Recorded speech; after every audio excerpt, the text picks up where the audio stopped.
at the Public Design Commission, and welcome to the PDC public meeting. Our Executive Director, Sriyoshi Banerjee, is currently on parental leave. If you're joining us via Zoom and would like to testify, please sign up through the Google form link that's shown on your agenda. And commissioners, a reminder throughout today to please bring your microphone close to you and speak into them and turn them on while speaking. Thanks, Jenna. Good morning. I am Deborah Martin, Chair at the Public Design Commission. Welcome to the Public Design Commission meeting. As New York City's design review agency, the Public Design Commission, PDC, has jurisdiction over the design of permanent structures, landscape architecture, and art proposed on or over city-owned property. Today's meeting is being held in person at City Hall. Members of the public can attend and give testimony either in person or remotely. The public meeting is now commencing with the consent agenda and items number 30077 to 30106. Please note the following recusals. Commissioner Armstead is recused from item number 30107, and Commissioner Hawkinson is recused from items 30077, 30078, and 30079. Are there any other? Pardon? Are there any other recusals to note? Okay, seeing none, I'll now call for the vote. Commissioners, when I call your name, please state your vote. Kenseth Armstead. Approval. Isabel Castilla. Approval.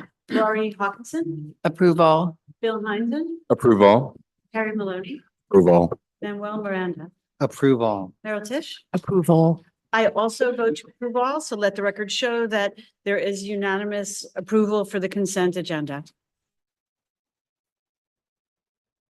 Okay, we'll now begin the public hearing portion of the meeting with item number 30107, preliminary review for the installation of True North.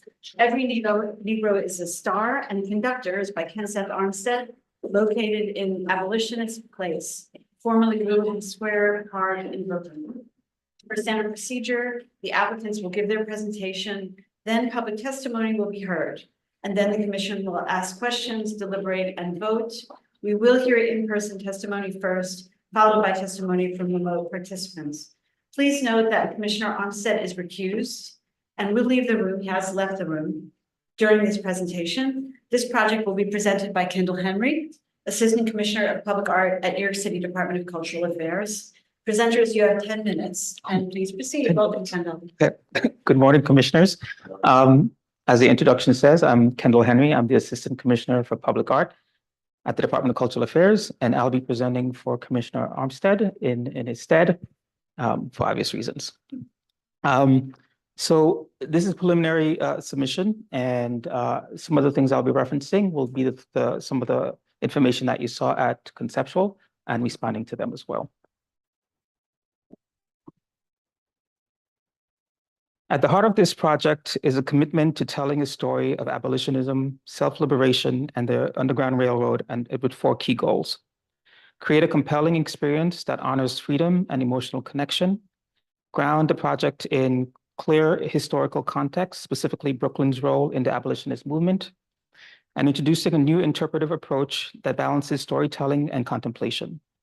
Also, to ensure the project is a lasting educational impact beyond the site itself. A summary of the conceptual framework. This project connects us to the scale and human cost of the transatlantic slave trade. It has 2 parts. First part, True North, Every Negro is a Star, is immersive. It places visitors in the perspective of someone searching for freedom using the stars of the night sky. The second part, Conductors, brings us face to face with abolitionist figures, offering intimate human scale engagement. The project embraces the night sky as a metaphor for direction, knowledge, and survival. The Underground Railroad wasn't just a route. It was a radical act of navigation, resilience, and a science fiction-like innovation of its time. These 2 images represent the unified experience. They mirror the partnership between abolitionists and the liberated individuals working towards freedom. Some examples of Kenseth's work that really relates to this proposal. The first one is Boulevards of African Monarchs. Is a public sculpture that connects Harlem to the Timbele, Burkina Faso, and royal courts of the Kassina people. It reimagines traditional Kassina house paintings created by women artists before the transatlantic slave trade into freestanding forms and that appears to breathe. The work is dedicated to the memory of Emmett Till, Sandra Bland, George Floyd, and the countless others lost in racial violence in America. It is the first installation of the Sankofa series, which celebrates African heritage and the global Black diaspora and proclaim Black Lives Matter. The second project I'll talk about is Washington 2020, was an installation in Union Square, 14th Street, as a sculptural comparison to the George Washington Monument. The work drew from a hand-painted fresco traditions of the Timbele, Burkina Faso, transforming them into perforated steel forms. It adorns the monument granite base and references three key 20s. 20% of the colonial population were enslaved. 200,000 enslaved people were in New York City in 1776, and 20% of the Washington's army at Yorktown were African. And the last piece I'll talk about is Masterworks Astoria Houses, Building 24. This was cited as an installation at the Socrates Sculpture Park. The piece maps the footprint of a single NYCHA tower from the nearby Astoria Houses complex, which is home of like 3,100 residents. Constructed from stainless steel tubing and mixed media at 2/5 scale, the open skeleton forms invite people, light, and landscape to pass through. Contrasting the solid presence of public housing towers, and it's part of the Fatherland series, which explores the tension between the idealized American Revolution and the realities of systemic exclusion.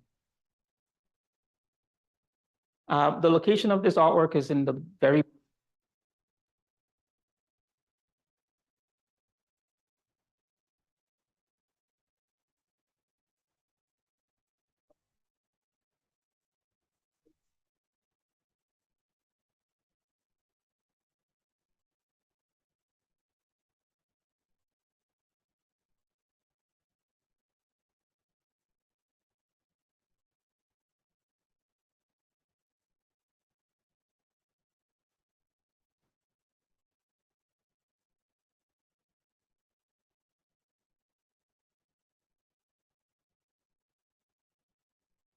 It's good.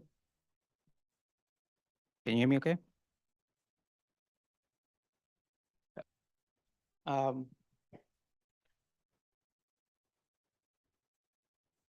sort of situate you around the site, these are some photographs of the existing site. Again, Willoughby Abolitionist Place is existing. The construction has been complete and the park is open to the public. So on the right is the sort of the gray dot is the True North piece, and you could get views as to where it will be situated at the location. This is looking west, looking towards southeast. And also conductors, which are the freestanding pieces I'll show you later. These are the sites that you will see them in a minute.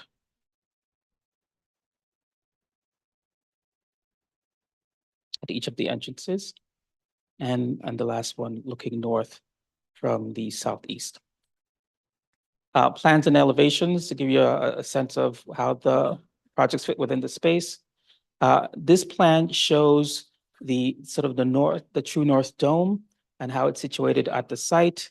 You will see later that it has been expanded to take up all the space to prevent the flow of pedestrian traffic through the site.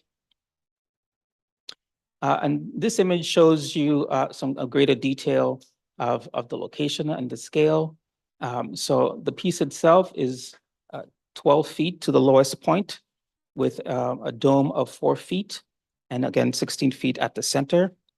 It's composed of about 60,000 punctuations that forms the night sky, with some of the holes being at least 1/4 of an inch small to 1 inch wide, which lays a cut. The image to the left gives you a sense of the overall size of the dome itself and how the structural steel beams are attached on the top. And this is just to give you a sense of scale as well. And we'll see many more images of that to illustrate the meanings behind these. Oh, sorry. Sorry. So the image on the left is sort of what you saw before in terms of the scale. The piece was expanded a bit to fit within the location and go into greater detail what that extension means and the size. The overall size of the piece itself is about 35.5 feet in diameter and composed of 43 separate pieces that are welded together and with a smooth finish. Some greater details here. Again, just some rudimentary images of how the 3 components of the overall structure is connected to the footings and the V-shaped columns that's attached to the dome. And I'll get into the details as the construction of the dome itself. You get the image on the left shows you the footings into the ground and how it's connected to the structural columns and how it's attached to the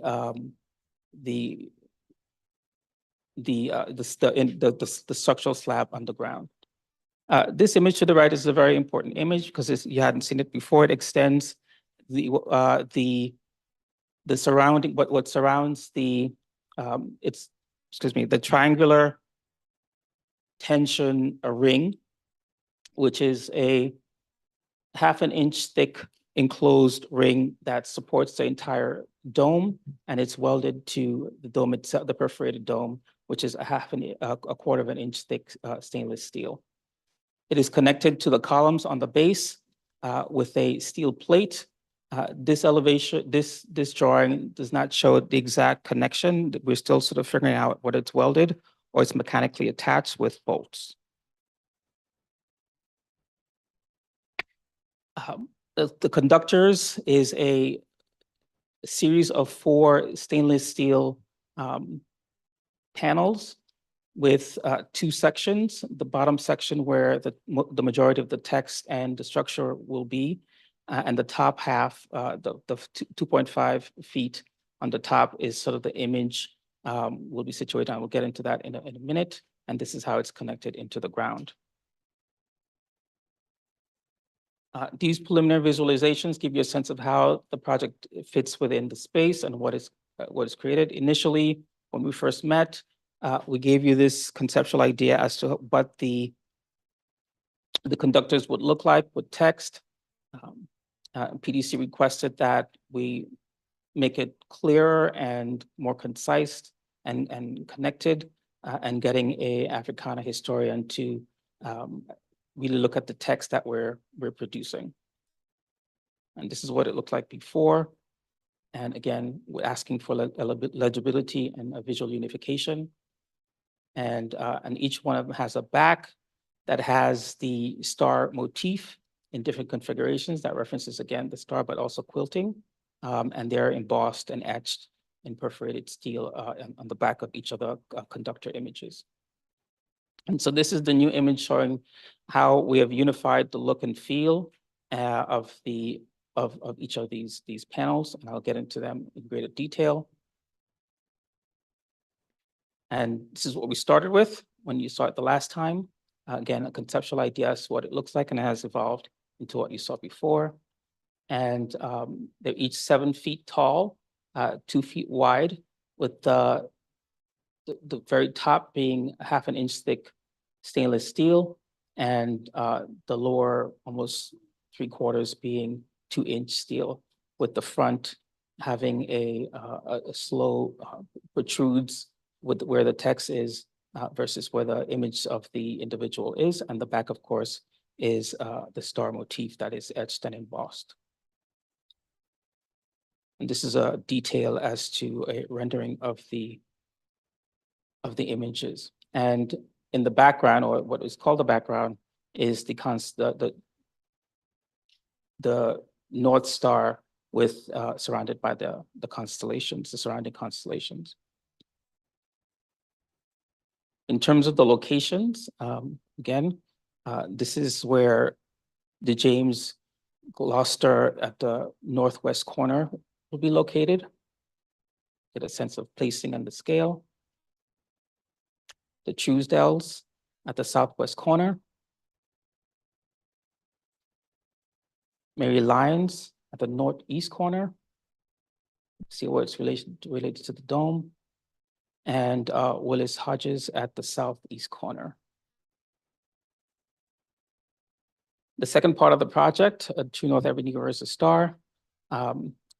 This is the first image that you saw, and you may notice that the dome itself was 33 feet in diameter, and it didn't necessarily configure to the overall site, and that was changed. But it was expanded to 35 feet to fit more into the space, allowing for better flow of pedestrians. Pardon me, Kendall. Mhm. Might I just yeah, Oh, thank you. Sorry. That's okay. And this is a closer look.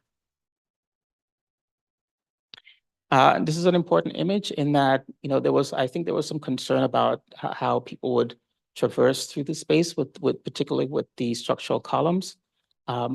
They're placed almost perpendicular to the curbs of the plantings and the sort of the sidewalk with a 3-foot clearance in the back.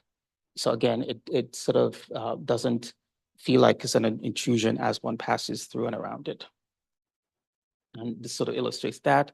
A bench was relocated to provide more space, but also provide an opportunity to sit and contemplate in that particular area. This is again another image, an updated model that shows the different configurations of what was before and how it's constructed now. And these are some renderings. These are a previous rendering that we saw at Conceptual. And this is another image showing the dome with the 60,000 perforations inside. And the same dome with the patina with the darkened interior. How it fits within the space in this rendering. We saw this image at Conceptual. And this is later on, again, to show you the perforations and what it looks like with the darker patina. Previous image, bird's naked eye view of the constellations, and a more updated image with the patina. Wayfinding signs were updated. This was the initial rendering image of the plaque and a more updated version, which is more legible and concise, made out of stainless steel as well. And its placement, its proposed placement near the dome. Another image. And I'm just quickly going to go over the fonts. There was some concern as to legibility of the text. And so this just gives you an idea of the different font sizes and particularly parts of the conductors panels.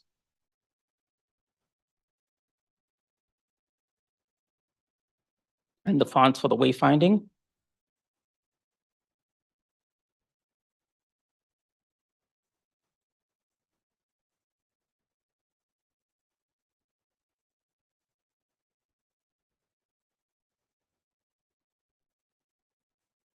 And material samples.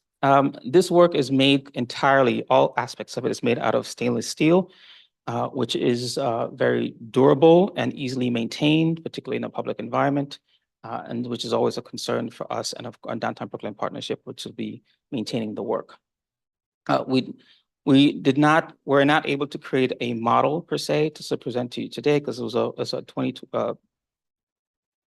it was a situation where we wanted to make sure that this was approved to a certain level to create that work for budgetary reasons. So hopefully if you sort of move this forward, we're able to sort of produce a working sample to figure out some of some of the issues that we're still contemplating and figuring out. And with that, thank you for your attention. Which part? The whole thing?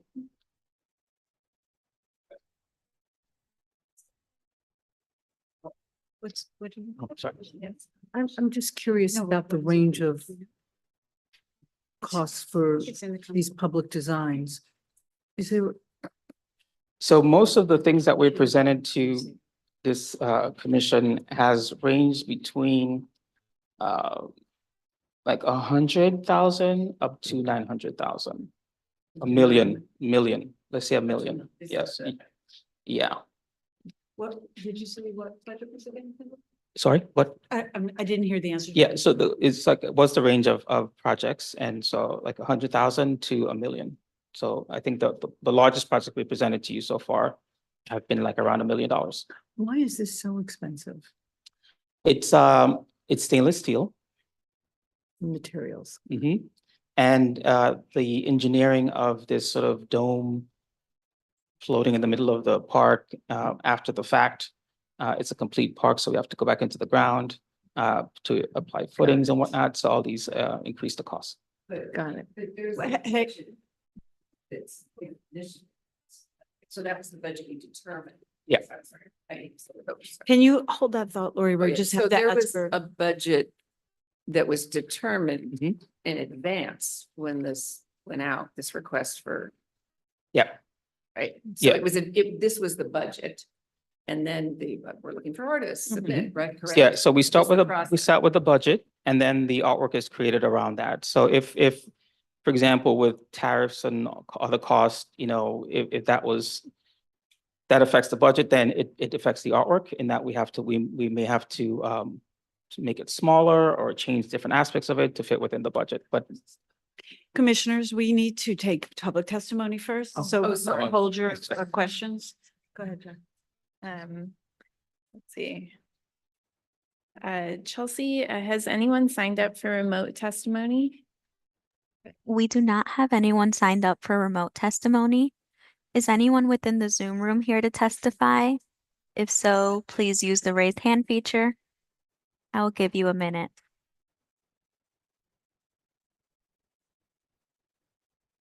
And is anyone in here? I see all familiar faces, so I don't think so. But if there is anyone who'd like to testify, please raise your hand. Thanks. Okay, now, commissioners, questions and comments. did I answer the budget question? If you had more to add, please do. No, that was it. I just wondered if. Yeah, it is complicated, so. Maybe we could start with the signs. There was an elevation that had all 4 of them. That's a good place. I think it's definitely an improvement. And the perforations are the white circles, right? And those would show up on the back. Yeah. Okay. Yes. So I think it'd be good to see how that looks with the pattern. And then, you know, I think the text is definitely an improvement. You know, like a minor thing is like the dash between the years. It should be an end dash, so slightly longer dash. Right now, it looks like a hyphen between the years. Yeah, so it should be, that's a very minor detail, but I think it's important to, you know, point it out. You know, I'm on the fence whether it needs to say abolitionist place on the sides of the signs. I guess those are entry points, so I guess it helps to kind of mark the entrance. Yeah. Other than that, I think it's an improvement for sure. And then the interpretive sign for the piece, I felt like that was huge in the rendering. I don't know if it needs to be that big.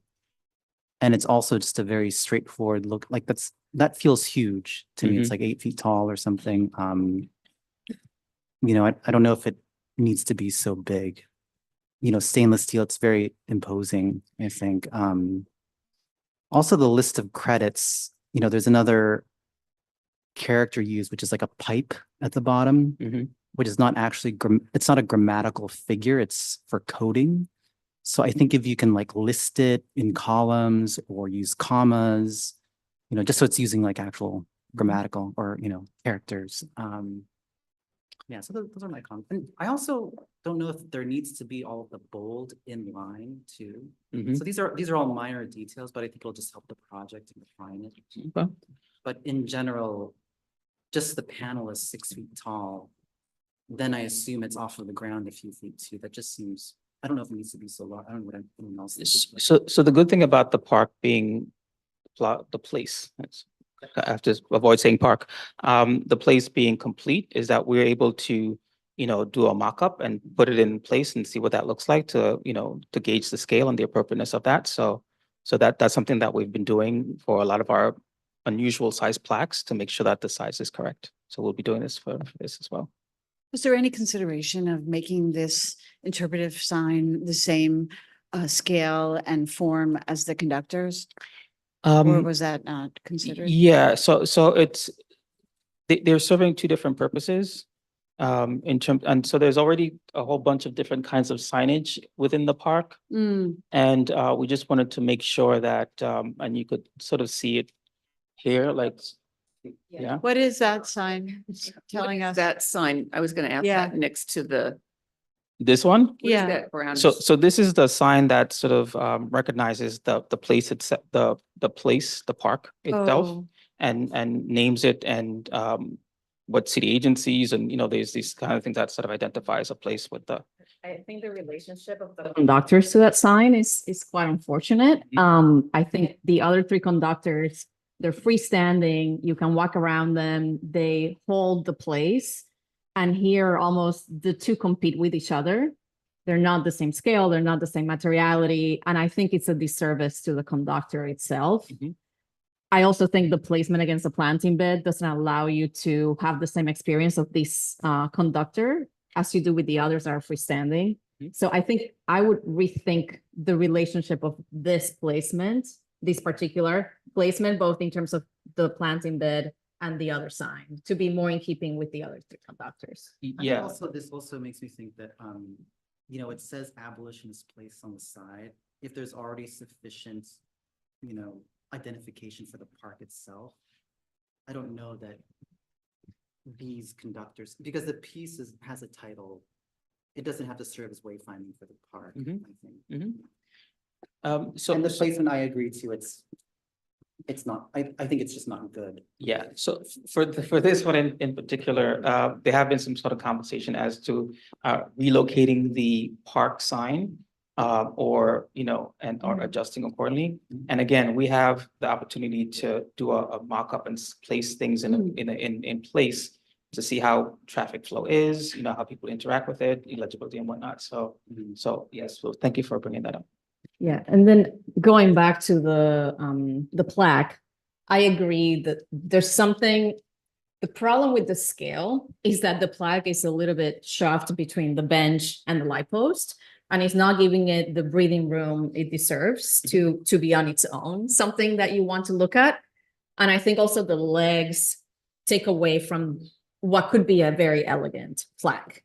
So I don't think it needs to be completely the same proportion and construction as the conductors, but I do think there's something about it that perhaps feels a bit like an afterthought as opposed to being something that complements the dome as a couple. Yeah. I think also you have to think like what's on the back. Yeah. What does it look like from the back? What does the sign look like from the back, I think is a question to consider. Yeah, so ditto on all those comments, and I guess, so just to, I'll say on the signs for a second as well. So there are this sign and then the four characters, four characters. So it seems like those are a suite, they're in a way part of the piece, right? Because I'm confused, are those, because the vertical pieces, they're so carefully designed, they're really part of the piece. Mhm. But it's almost as if this is part of the piece too. I mean, it should, but it doesn't feel like it. Yeah, yeah. For these reasons, and I feel that it needs to be considered with them. And where you had that brown park sign, or whatever it is, bronze, and the other piece, it almost felt like that was the sign that was Mhm, there or mhm. something. So I'm all on that. So back in the section drawing, so I just wanted, I really appreciate making the piece larger. I hope it didn't increase the cost of the piece. We do not want to increase the cost of this piece. We do not want to be, I do not want to be the person increasing the cost of this piece by making it larger. But I do think it's a better proportion for the space. And then I wanted to go to the vertical where you had the posts. So the posts are going into the ground. They're not out, the concrete piece, right? Yeah, it's going in The the ground. ground is missing from this drawing. So then you showed where they're Hold on. flush with the ground, right? Yeah, They're going flush. the other direction. And then the angle, which I'm sure you've all figured out, but the angle of that V is not so much that I'm gonna need a cane rail, right? A cane rail would be a nightmare. Yeah, So a and cane rail is a little fence that has to go around that column. mhm, mhm. We don't want to have a cane rail. Yeah, and the placement of the V is again, it's sort of like parallel to the curb or the curb of the planting bed and So and nobody has so to- nobody like walks Nobody's there gonna per get se. into that Yeah. problem. So that that AD was that was a concern that you all brought up last time. Yeah, I've been that's trying to figure great. that part out as well. Okay. And I saw two different connections of the top of the V column to the circular frame. So this is what it And then is. the rendering is some kind of slight. Yeah, that was not really, That's that was not really to, I see. this was what. Good. You probably get it bolted. Mhm. Or Yeah. a Very large truck. Yeah, yeah. Okay, great. Yeah, I had similar questions to Lori about the exact design intent of the connection. I think as we've seen the evolution of the project, this is getting a lot more refined. This is not. Yeah, and that one's a little bit misleading. But I still feel the proportion of the column thickness to the width of that bar feels, or the rim Mhm. feels a bit off to me because the columns feel very heavy and the rim and the dome feel very light. And it's almost like there's something a little bit off. I know you cannot make the columns thinner probably, Mhm. but I'm wondering if making the rim a little bit thicker will proportionally land it better, because it almost feels like they're at odds with each other. One feels too light and one feels too heavy. Yeah, so the column's about like 8 inches. Mhm. Yeah, about so. And the base of the rim is like about a foot. Yeah. So it, you know. That's what I mean. Like I don't know. I feel like there's a bit of a tension between them. Mhm.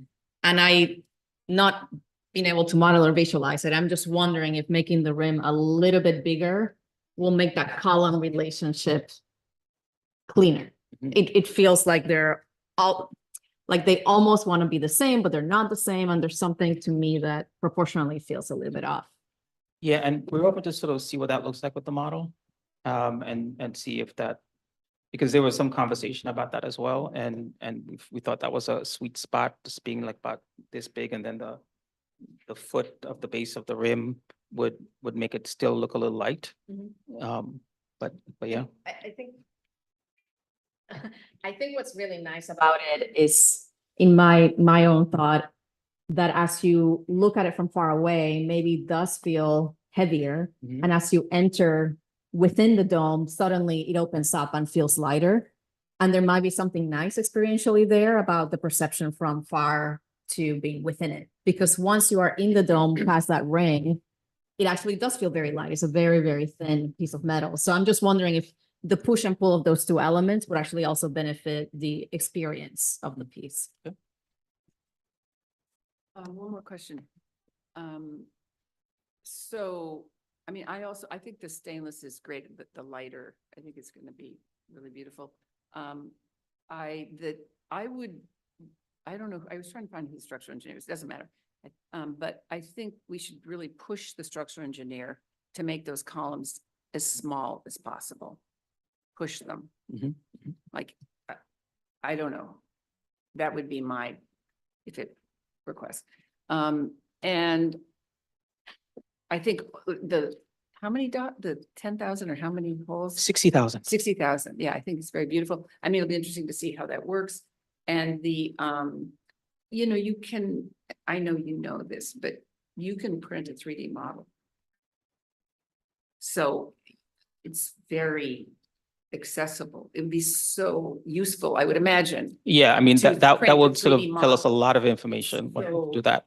So easy Mhm. and accessible to print 3D models. So that'll be great to see the proportion of what Isabel's talking about. And again, I have no intention of pushing to make this more expensive. Mhm. So I Thank you. hope that hasn't happened. Thank you very much. Carrie. Oh, Is there any lighting? How is it lit? I think that so many people will see it from above, from all the Mhm, different mhm. buildings that surround it. And at night, I worry it's just going to be dark under there. So no, there is no lighting.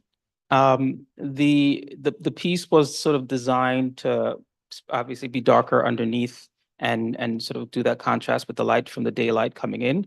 And at nighttime, it'll be mostly dark, obviously. But for budgetary reasons, we couldn't include specialty lighting within this. And what would that, we would have to, the lighting would sort of support the idea of seeing the constellations and the stars at night. So right, lighting it from the top. Perhaps the ambient lighting that exists there would be enough for that. Don't know, but no, there is no specialty lighting that's connected to this project.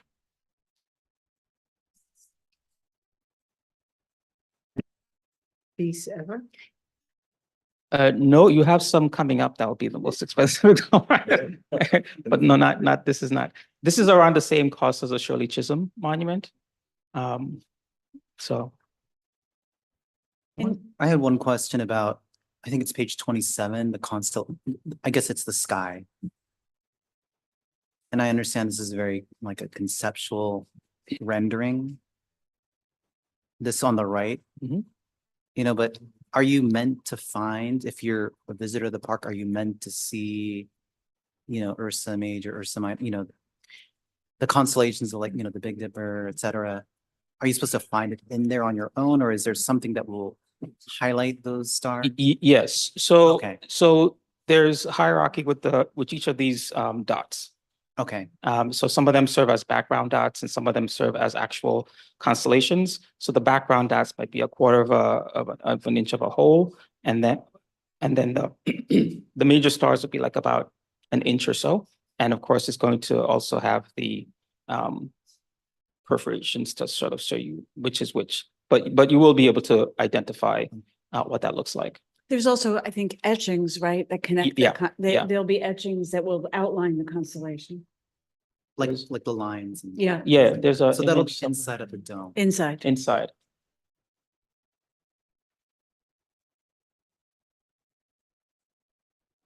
Okay. There we go. So Yes. more like that. Okay. So this is kind of what the design is that. What'll look like. Okay. Yeah. So I just had one more question about, in the plan of the dome, it's they're pie shapes. Are you gonna grind those out so it'll be? Yeah, you will a not piece of know that dome. it's You won't have 43 those. pieces stuck together, You won't welded see together. that? No. No, okay, great, It'll be smooth. great.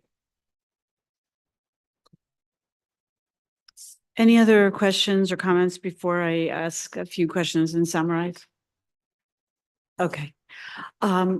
So I think this has come a huge distance since when we first looked at it. It's now a very elegant marriage of storytelling of the conductors and the dome. I think we had, as a group, concerns about the readability of the relationship of those things. And I think you can now understand that, especially with the kind of perforations in the conductors, and it's now giving you the opportunity to both experience the stars, but also to tell the story. So it's doing both very elegantly. So really appreciate that. I'm wondering with the conductors, we had asked about, there are 3 conductors that are front, their face forward, and then the True Bloods, is that their name? Yeah, are in silhouette. And I'm just wondering if the artist considered whether that would suggests that there was some difference between the conductors. Yeah, so the issue there was finding like visual representations of what they actually look like. So Oh, we had to sort of figure out how to, make that work and identify them, but without making up what they look like, so that was a compromise, I guess. I see, I see. So- Okay. All right, understood. I mean, in a certain way, I feel like they're less real as humans in that silhouetted form, but if there is no actual image that portrays who they were, then I understand that. Mhm. Okay, all right, so then I will summarize by saying that I think overall, this has come a really long way and is working well, and we're excited to see your model, which I think will resolve both the technical issues of the dome, but also the relationship of, there's a lot of signage. So once you start moving it around and adjusting size, I think that will, you'll be able to clarify things through a model. Some other comments that I'll summarize for the record and for you, Kendall. With regard to the conductors, there was a request to show the back of the column with the perforations, just to see how that works. To look at the grammar of the text and the bolding and kind of bring all that into alignment. And also consider whether it really needs to say abolitionist place on the side. And then the relationship of the True Bloods to the abolitionist place sign. And whether that really works or whether that's doing a disservice to that pair of conductors. Consider the size of the interpretive signage and the placement of it. And then with regard to True North, there was a conversation around the heaviness of the columns, the relationship of the columns to the dome. You're going to look all of that, and whether they need to be smaller. So in summary, I think this is a very elegant, beautiful piece that I think the community will be very happy with.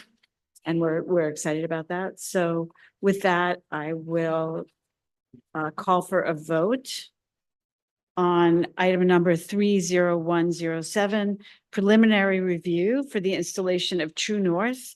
Every Negro is a Star and Conductors by Kenseth Armstead, located in Abolitionist Place, formerly Willoughby Square Park in Brooklyn. Commissioners, when I call your name, please state your vote. Isabel Castilla, Approved. Lori Hawkinson, Approved. Bill Heinzen, Approved. Carrie Maloney, Approved. Manuel Miranda. Can I say approve with the conditions that you stated? of Yes. Okay, so Yes. approve with conditions. Yes, of course. Meryl Tisch, approved. And I also approve, and we know you'll communicate those conditions. I wish the artists were here because I want to say wonderful work. And thank you. Thank you, Kendall.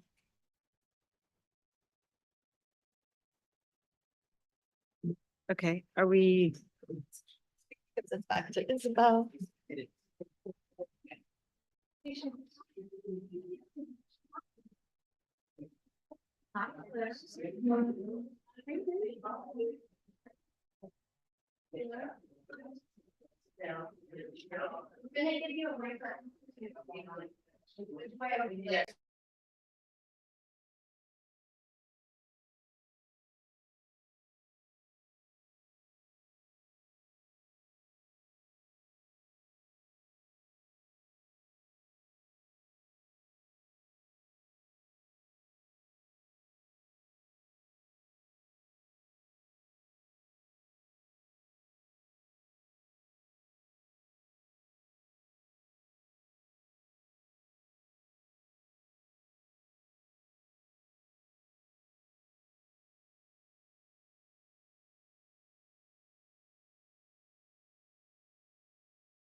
The next public hearing item is 30108, preliminary review for the construction of an operations building, Battery Field House, including a ticket office and public restrooms in Battery Park in Manhattan. Per standard procedure, applicants will give their presentation, then public testimony will be heard, and then the commission will ask questions, deliberate, and vote.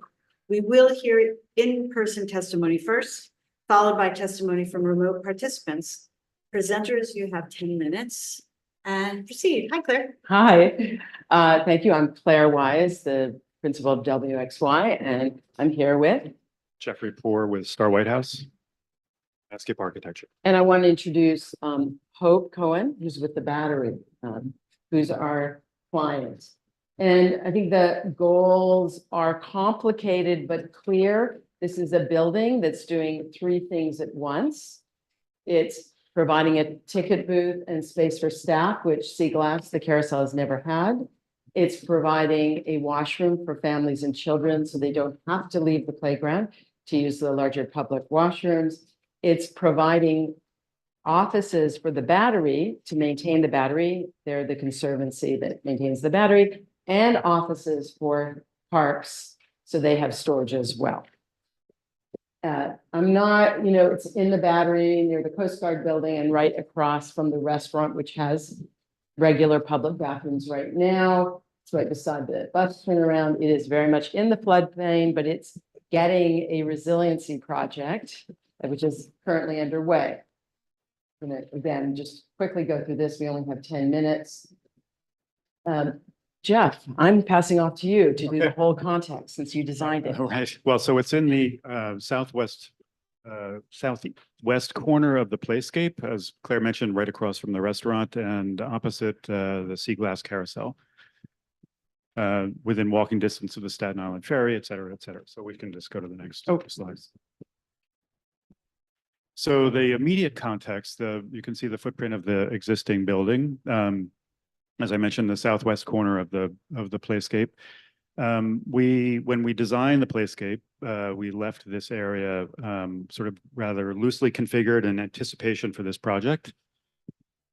You can see here the existing and proposed, some of the existing trees that predate the reconstruction of the playscape. These are primarily London plane trees. They were previously, this will become clear why this is important later. They were previously encircled with concrete curbs, so their root structures are relatively confined, although they have been released from that confinement today.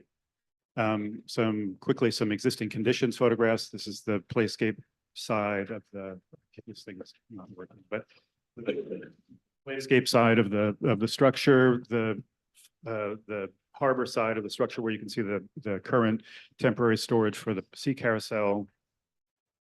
Photos of either side, one of the existing plane trees, a newly planted tree on the west side itself. You can see some of the perimeter fence, how it intersects with the existing building, just simply a chain link fence planted extensively with honeysuckle and clematis vines. And the general intent of the design is to create, to sort of integrate the sort of historic structure, historic with quotation marks, but historic structure with some of the more contemporary architectural interventions in the playscape, in the Battery. Some contextual photographs of the playscape. Also this will serve as a lot of the material palette for the field house itself.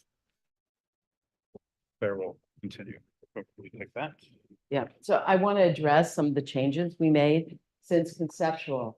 So we obviously got a mechanical system design. And so what we did is we loosened up the geometry at the top and we finalized using a green roof versus photovoltaics, because those were both up in the air, and in general rationalized the geometry so it fit everything and access. So the model is on the table. And what I want to say about it is it is abstract. It's an architectural model. So, but when you put it out in the sun, you see how the two layers, or you even put light on it, which will be in the natural light, you see how the two layers work. Again, we think that, especially on the south and the west, the vines will grow really well. But even if they don't, I think that we've created something that between the context of sea glass and of this decorative perforated screen that's the fencing currently on Playscape, which was commissioned for Playscape, that the two will combine together.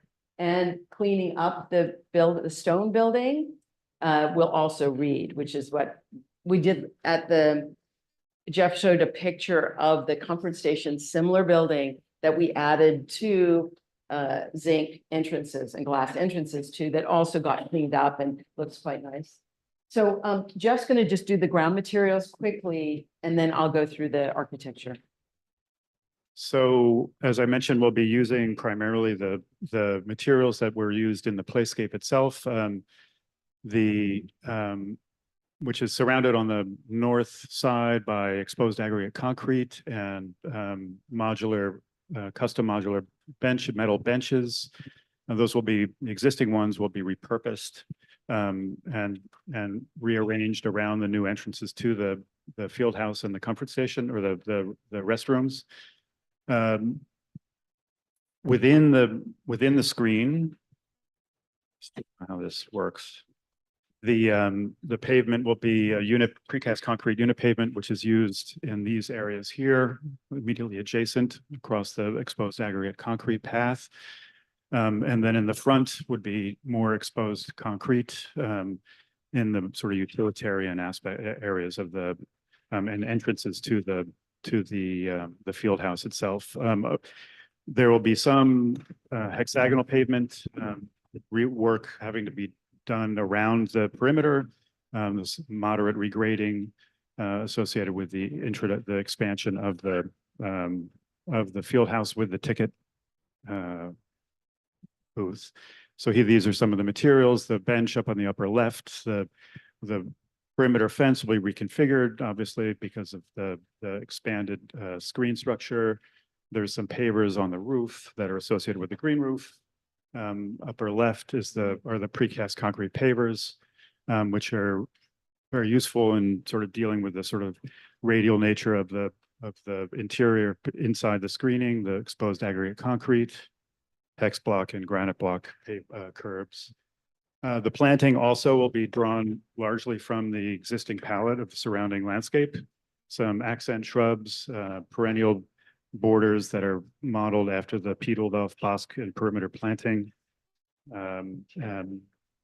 Perennials, again, flowering perennials on the top, and then vines are chosen for their sort of a twiggy twining nature. So not to damage the screen and to provide sort of moderate coverage that will have to be over time curated to maintain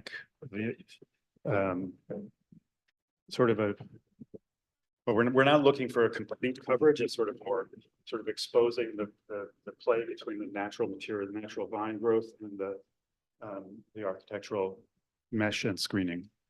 So you can see these are some of the vines in winter. You can see they're very twiggy, but you get this very lovely sort of dispersed plant growth over the course of the season. So 50, really the intention, and this is the palette on the roof, that's fine. I just want to quickly review what the kind of design genesis of this is, that in a way, it's both the opposite and compatible with sea glass. It shares a geometry, but really in its language is meant to kind of provide almost a kind of building that feels like it's a land completely of the landscape. And so it was important to really work with Star Whitehouse and Jeff to make sure that what we're proposing was really viable. And so the architectural components, and I'll talk about the materials that are added to the existing comfort station today, restroom, is used only by Parks staff office, mostly for storage, primarily unused. It will now be activated. They will have internal washrooms. It will be air conditioned. And in addition to the Chase, the family washroom, which is, oh, I did not, did I just do something to that? No, I moved it. The family washroom has an outdoor sink, skylight above. Whoops. You can see right through there. Okay, I can explain that in elevations. I don't know why it's moving so fast, but it is. The idea of the materials is you have the screening through most of it. But that Alpolic I passed around. So there's a real maintenance challenge in the battery. You know, people come at night, whatever. So this will be closed up here and closed up in the entrance from the park. But even so, when you look at these interior materials, you can kind of see that the Alpolic in combination with the stainless steel will be used for the ticketing booth. So it feels like sea glass, but it's actually a much tougher. And then you can see that, which it will be iridescent blue inside. That's where the family comfort station is. It's got the, yes, it's a kind of, it changes color actually, this Alpolic. It's very, I forget what the name of the color changing metal is. So the idea is that really there's the green scrim and there's these sort of materials that do mimic, there's a nicer version of that in metal, but the Alpolic will really hold up. And so these views hopefully show you that kind of impact from the park. I'm getting closer. There's a little bench that makes the geometry, the sinks, the open stalls, the ticket booth. And this is to explain the metal. The ticket booth will be air conditioned, so it's going to have glass with a thing. There will be signage behind the glass, which we're working on, and there'll be other signage which we will design the next round that will actually mesh with the signage already in Playscape. Thank you. Okay, yeah, it was 10 minutes. We have anyone in person who has signed up to testify? Doesn't look like it. Chelsea, is there anyone online who's signed up for remote testimony? Good, okay. There is no one online signed up for remote testimony. Is anyone within the Zoom room here to testify? If so, please use the raise hand feature.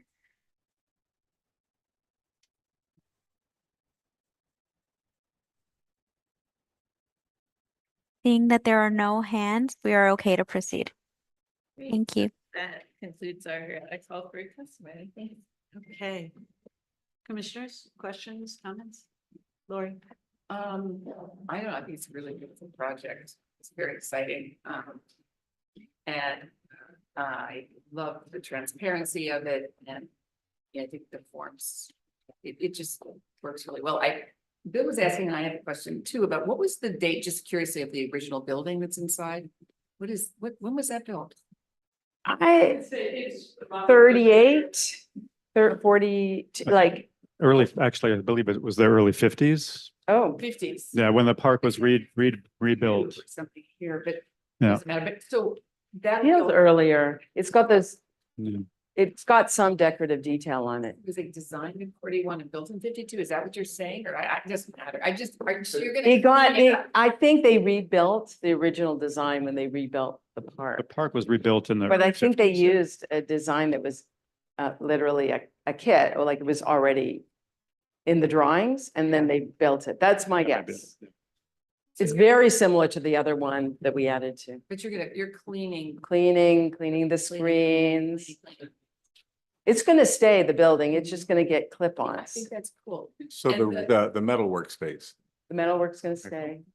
So The windows are gonna get cleaned. the Alpolic metal prismatic, which I had a question, just I thought it was gonna be like very, very green. Okay. but I think it's very beautiful, but you're putting the metal, the clear anodized at the ticket booth, and then you get the green at the bathroom. Yes. That's what's happening. And then the text is gonna be. Behind the glass, we think, right now. I mean, I just have to say, I think your drawings are extremely elegant, and the plan, the landscape plan. This, Go with that. just wanted to. This is a beautiful drawing. It's so clear. Just where you see the building inside of the piece, so. Thank you. Thank you. Yes, super. Thank you. nice. Thank you. Much appreciated. Yeah, couple it was it was tricky. It shows that it's a tricky relationship between the curvilinear. Yeah, I did want to add two things which we hope will be models. This is a Design for Freedom pilot. So the spec we're hoping will be available to parks, which means the sources of all these materials are not coming from forced labor. So, and it's right over an MTA tunnel, so this is gonna be interesting. Which is Claire, I why have it's a- light. Oh, someone's on, that asking something? I have a couple of questions, if you don't mind going to Okay. the ground floor plan. Yeah. And thank you for the presentation. I agree with Lori. It's a really beautiful building. There's just a couple of tricky details that I think emerge out of the relationship of the rectilinear geometry with the curves that I thought would be worth talking about. The first is all of the different gates that go from the cladding or the let's call it the mesh onto the building. Are those intended to be locked open like the model is showing? Like what is the day-to-day relationship of those gates? It is similar to parks restrooms where they lock doors open Mhm. when they're open. They will be open when the hours of operation of play space is open. And so that's an indication. They're meshed too, so that between being in the planters. The other gates that you see that are just for the back areas, those will only be able to be unlocked by someone with a key, and they will not regularly be open. And they're equally with the number 9, so that's number 9, as those will be a hinged panel if you have to get in. But generally, you can access all of those areas from the bigger maintenance gates. So staff gate where it's labeled are maintenance gates for basically getting into the back area, which is used often to fix plumbing. The electrical room also is, and the chase are both done from the exterior so that they don't have to be gotten in through the offices. So the bathroom gates will be locked open when the bathroom's operational and all the other ones will Are be always lightly closed.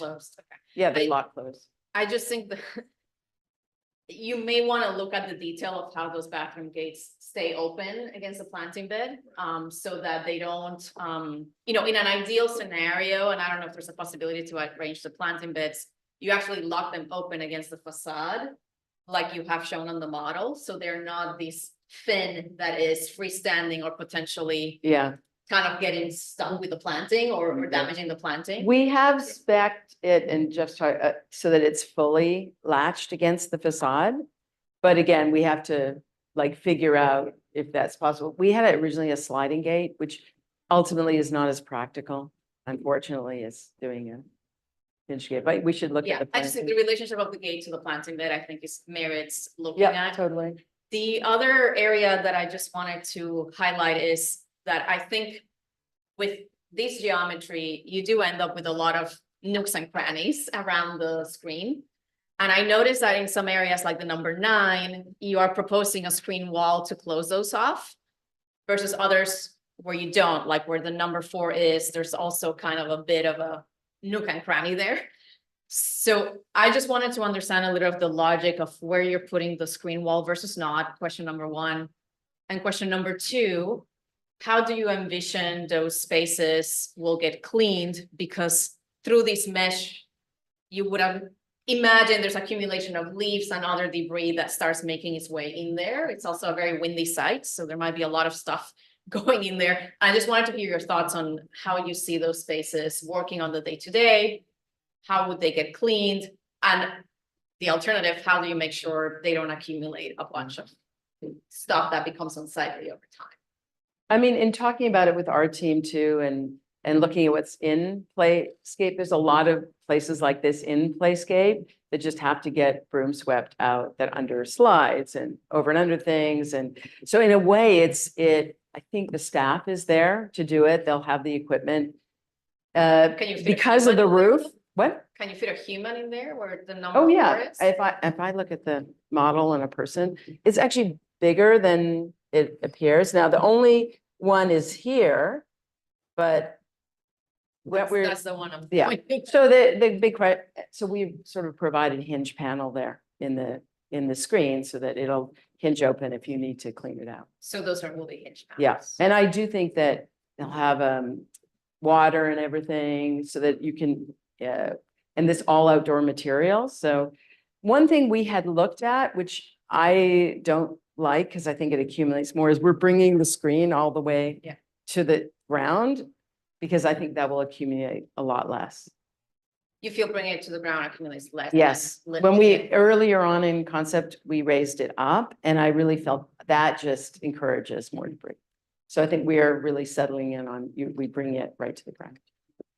Look, I think we're still in preliminary review. What I would ask is that when we come to final, maybe there's dimensions on those nooks and crannies, so we can truly understand access, and if there are access panels, as you mentioned, because a human can't get in there, that's clearly identified.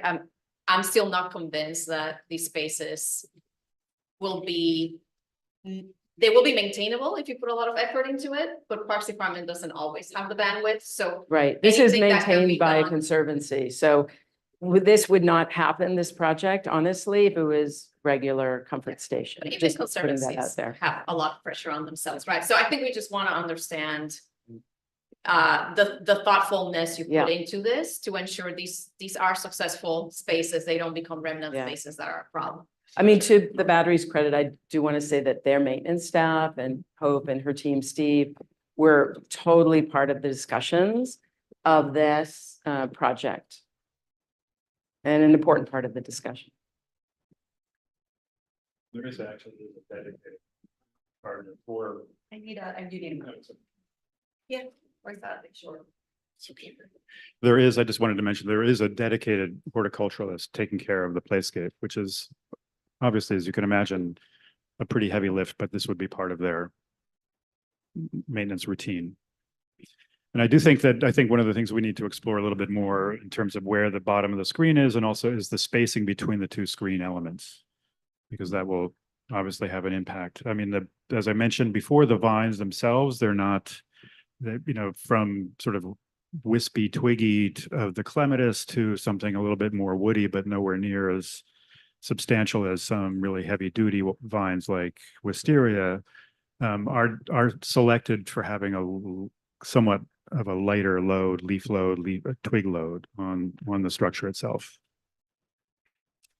So I want to take a slightly different tack. I do agree with Commissioner Castillo that there will be a lot of debris that gathers in those areas, but I actually think a handheld leaf blower of some volume will take care of most of it. Regularly applied, but I do also think they're pressure washing, pretty frequently and take care of it pretty quickly. But I was curious about the double skins, and that one, they're climbable.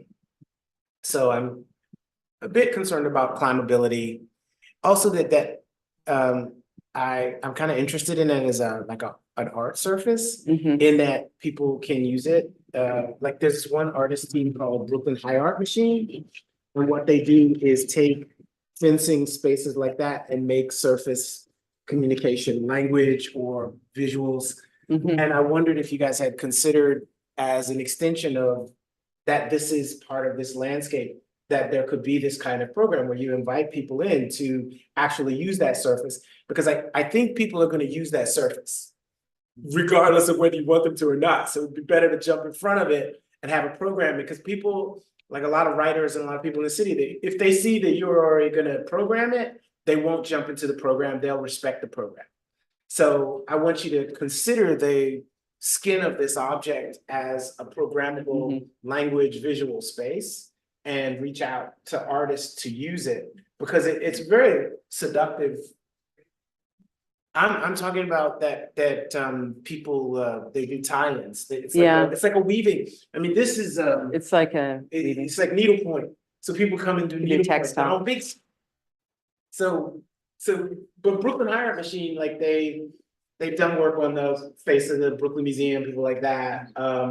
But there are other people who do this kind of writing, but also it's like dot matrix painting.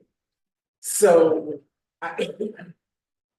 I would suggest that you consider programming some of the facade to. What is, originally we talked about actually screens in digital, like a dot, be able to say the battery, this program happening today, like because of the screen nature. I think we were reluctant to just from a cost point of view, but you're right, there's a lot of temporal installations that might be really exciting. It's an option and it will help maintain it and help maintain people not climbing on it and maintain people not Yeah. sort of It's wow, like making shame. all kinds of other statements, which I am seeing. Can you explain where, it's on, right? Where where you have the double screen and where it's the single and which single is, You it is? you can see on this drawing, there's a darker double and then okay, there's a got it. single. And what the single does is make a long arch. And then that one is just. And that lets more light into the comfort station. Right. And then it goes darker in essentially what's against the planted areas. And then, yes, exactly. Thank you. And the single one, Claire, is which of these two? The single one is the Yes. planting screen, yeah. Got it. And the dots on that, we couldn't get it. Right now, there's a sort of dot screen that represented here, but it's not just a straight circle. It's sort of meant to look like clouds. Oh. And so we're gonna replicate that screen that Worry commissioned for her fences, but at this scale. Be less. Yes, it will, yeah, it will be that sea cloud pattern that she had commissioned for the battery that's behind it. So the idea is that it picks up on what's now a pattern in a fence. But we couldn't get that custom done in time. We could have printed it, actually, thinking about it. I can think. Next And you submission. feel that, we had asked at the last time whether you felt that the privacy in the family restrooms with only the one screen would be adequate.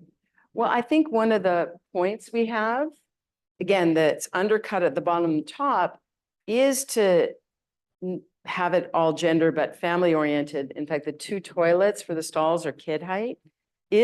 We want enough visibility so parents can see it and be there and have one kid. And so if anything, we want a certain amount of seeing activity in it.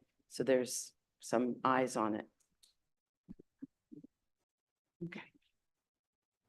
I really like the sink, the winterized sink outdoors. I wish we had more of those in the Yeah. city. Yeah.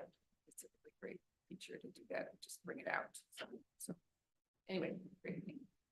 Any other comments before I summarize? Okay, so just a few points for consideration Okay. for next time. First of all, just really great that you are following the guidelines from Design for Freedom. That's fantastic. And we appreciate in your material choices. We'd like to see how you are going to detail the bathroom gates open. If you could show us that in the next presentation. Whether you plan to lock it against the facade and how it relates to the planting bed that's adjacent. Also just some thoughts on how you would put dimensions on the drawing of those vestigial spaces. And let us know your thoughts on how that would be maintained. And finally, consider whether and this obviously it would be in collaboration with the Conservancy, whether there's some kind of public art program meant to deter not welcome public art. So that's really the main comments for consideration in your next presentation. I want to say, I think this is such an elegant example of a kind of adaptive reuse of a structure that respects the original structure, but also makes it into something new and current. It's a really beautiful example of that. I appreciate that. So with that, I'll now take a roll call vote on item number 30108, preliminary review for the reconstruction of an operations building, the Battery Field House, including a ticket office and public restrooms in Battery Park in Manhattan. Commissioners, when I call your name, please state your vote. Ken Seth Armstead, Approve. Isabel Castillo, Approve. Laurie Hawkinson, Approve. Bill Heinzen, Approve. Carrie Maloney, Approve. Manuel Miranda, Approve. Meryl Tisch. Approve robustly. I also approve robustly. Congratulations. Your project is unanimously approved.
We'll now begin the committee meeting with the conceptual review of the reconstruction of the Queens Detention Complex located at 126-02 82nd Avenue in Kew Gardens, Queens.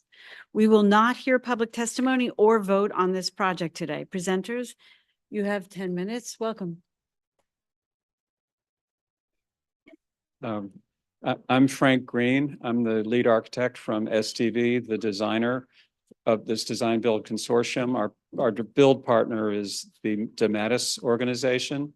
And with me today are the other members of the design team as we do this very brief overview, 10-minute overview of the project.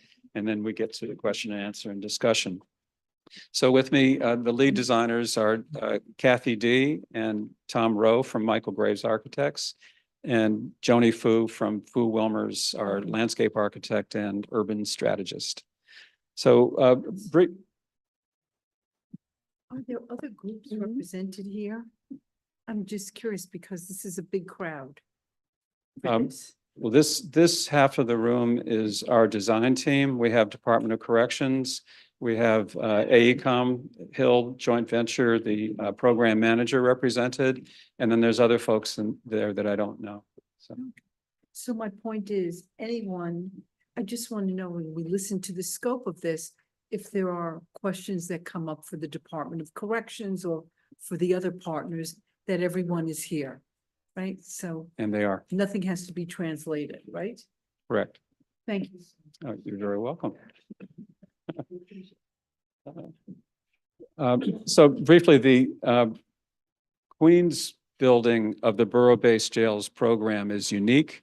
It's the only building of the 4 that has women in the facility. So it's about half men and half women in the facility, which adds a whole dimension to the design of the project.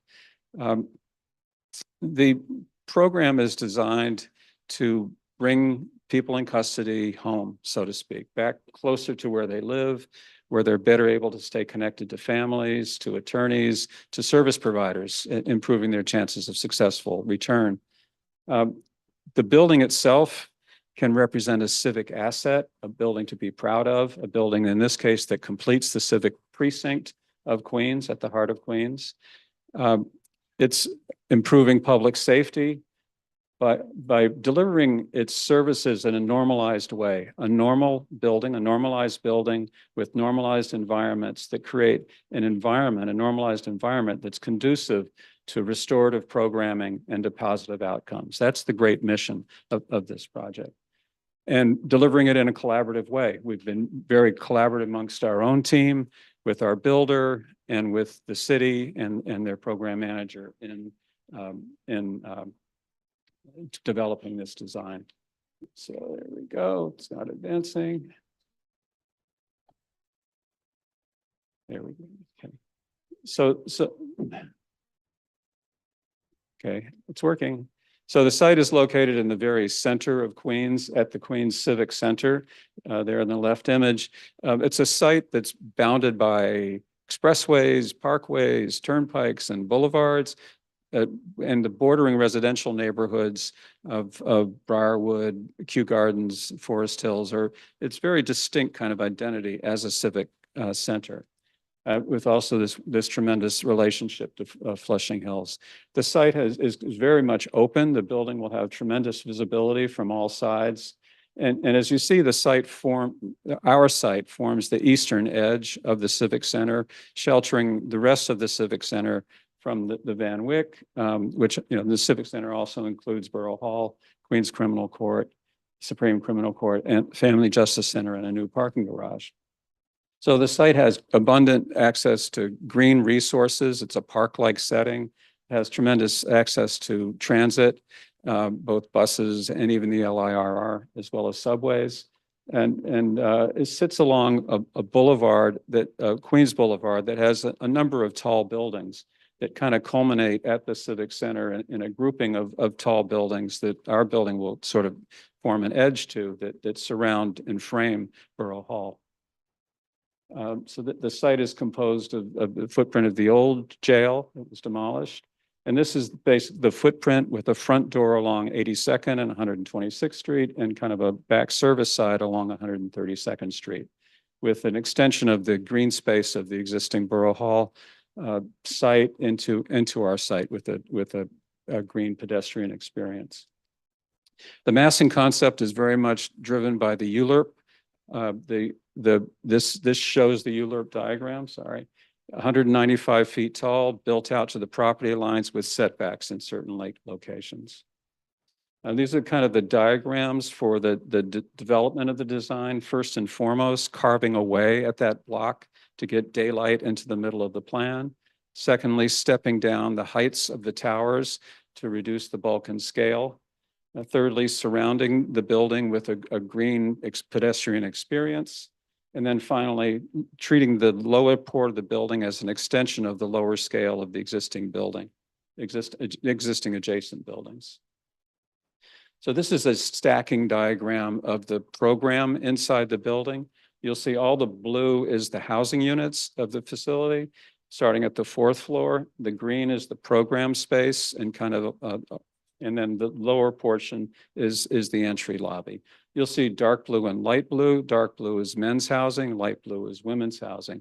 Women are primarily in the South Tower, men are primarily in the North Tower, but they never cross paths. They never see each other while they're in the building. These are all the, it's 1,040 beds. So these are all the floor plans. I won't take you through all of them, but again, you see the same organization I just spoke of in plan. This is a diagram of the typical housing unit floor. It shows 6 or 7 housing units with the center spine core that serves them. The white is the day spaces, the sleeping rooms around the perimeter, and most crucially for the architectural expression, the recreation spaces vary according to the type of housing unit. And that recreation spaces become sort of a part of the expression. It creates a dynamic element and a little bit of a syncopated rhythm to the exterior. Yeah. Sorry. Just on the floor plan on this diagram, what does the white represent? What it represents is kind of the day room space that people are not in their cells except to sleep at night. They're mostly out and about in a day room space or off to programs. Represents the space outside. I'm sorry. It also represents the space outside, the white. It's a confusing diagram. I'm sorry, I don't understand, the space outside? The white is also the podium and Oh, there's a dash line around the perimeter. That's the roof of the site below. That's the site boundary. it's the The white that I'm talking about is like. Inside the plan. That's the day rooms inside the housing units. And you have designated program spaces in circulation in the blue, and then that's between the cells and the blue is the white.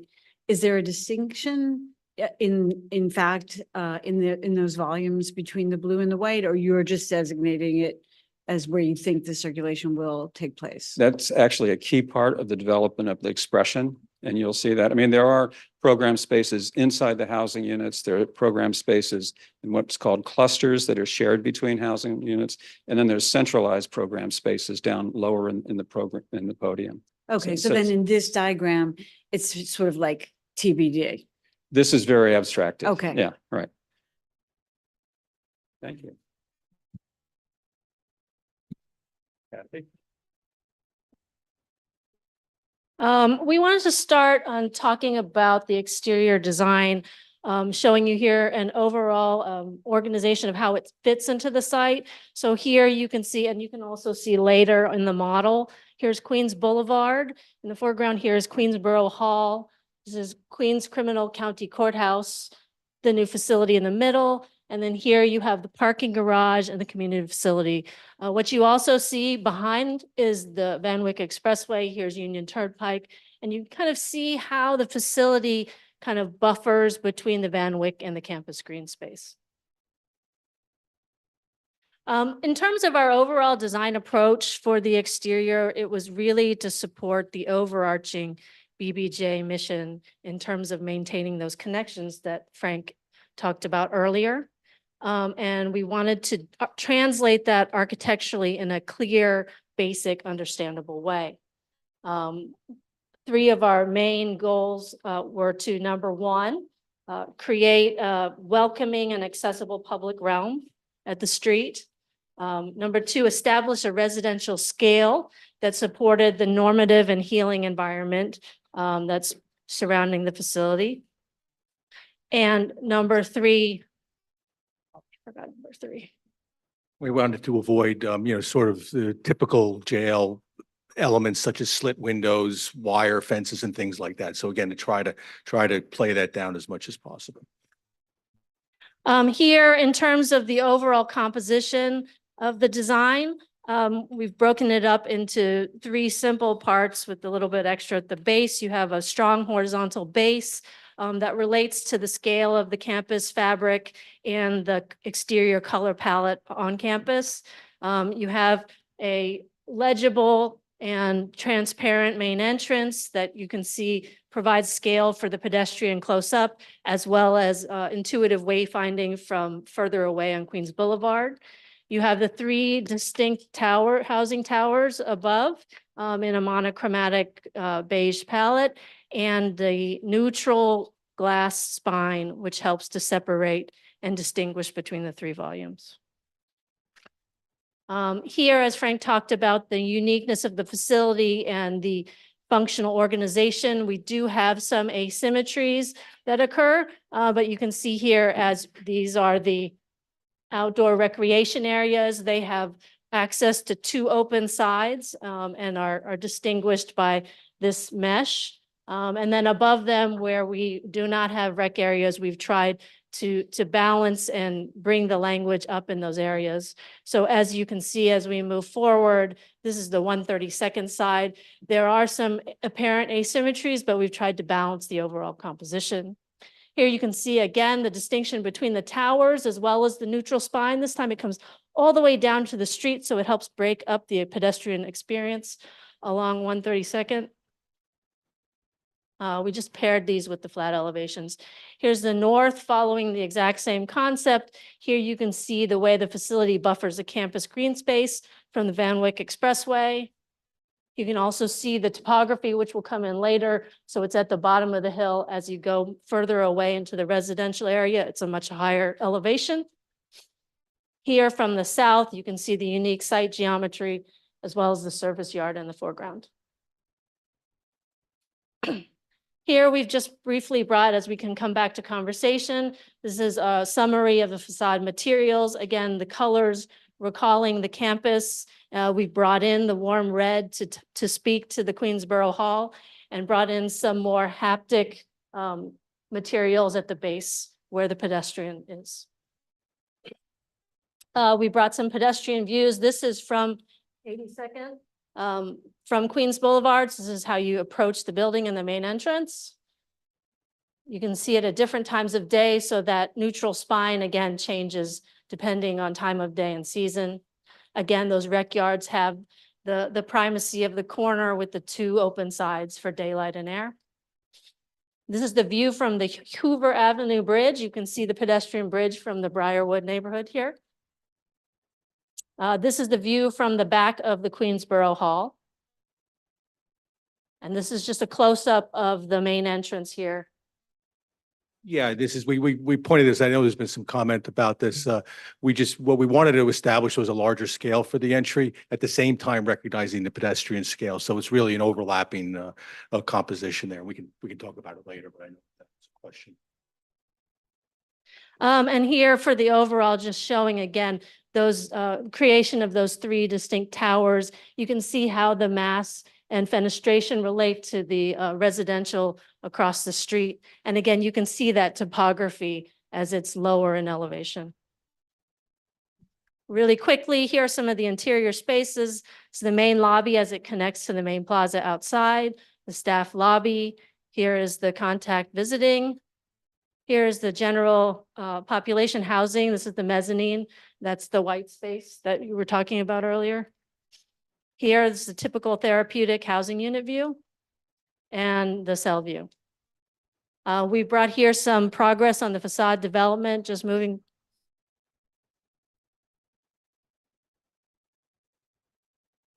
These are single occupancy. Yes. The facade development here, we'll move very quickly. Here, just showing the overall pieces. Some main entrance with additional information we can come back to. We wanted to show the relationship and section of the public lobby to the covered area to the main plaza just outside, and then here to the 82nd. You can see the quick view of the lobby. This is the staff entrance area. You can see how the warm red comes into play, bringing the building down. The typical cells. The neutral glass spine. The outdoor rec. Thank you, Kathy. I will quickly wrap up with site design and landscape. Just to back up to the overall campus, that we have 2 street frontages and 2 pedestrian-only passageway to the north and south. And here you can see highlighted in yellow are the street frontages, and highlighted in blue lines are the main pedestrian passageways. And you can see there's a lot of activity at the front of the building. Further on that note, here you see the entrances to the main lobby, staff lobby and exit. And also we're focusing all the street furniture and landscape at the main plaza. So the site plan is showing the hierarchy of the different edges, simplified around the back, around the sides, and with the main focus on the front. Passageways are wide, all ADA accessible, and direct lines of sight and soil volumes for all the planters are carefully considered. And here, focusing on the main entrance, the Civic Plaza, about almost 90 feet wide and 40 feet deep from the curb to the entranceway. We're going to take a quick walk around all edges of the site, starting at 82nd Avenue. This is the view of the front entrance from 82nd, and staff entrance. And staff entrance from the other direction outside of the parking garage adjacent to our site. And here's the passageway between our building and the parking garage to the right, 132nd Street, and the courthouse passageway between the courthouse and our building and back to the main entrance. So all the security elements are carefully integrated into the streetscape. This wedge barrier will be flush with the paving most of the time. And we have material palette and DOT approved the elements throughout the streetscaping. The palette is neutral and understated in a way to work with the architecture of the building. DOT approved streetlights. And Parks Department recommended native species for landscape. And we will end our presentation with this view from 82nd Street. Thank you very much. Thank you. Commissioners? Questions, comments? Sorry.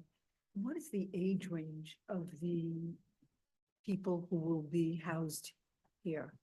It's all adults, but DOC, there's no youths and nobody, so.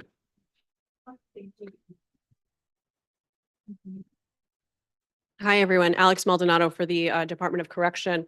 We do not house adolescents in our facilities. It's 18 and over.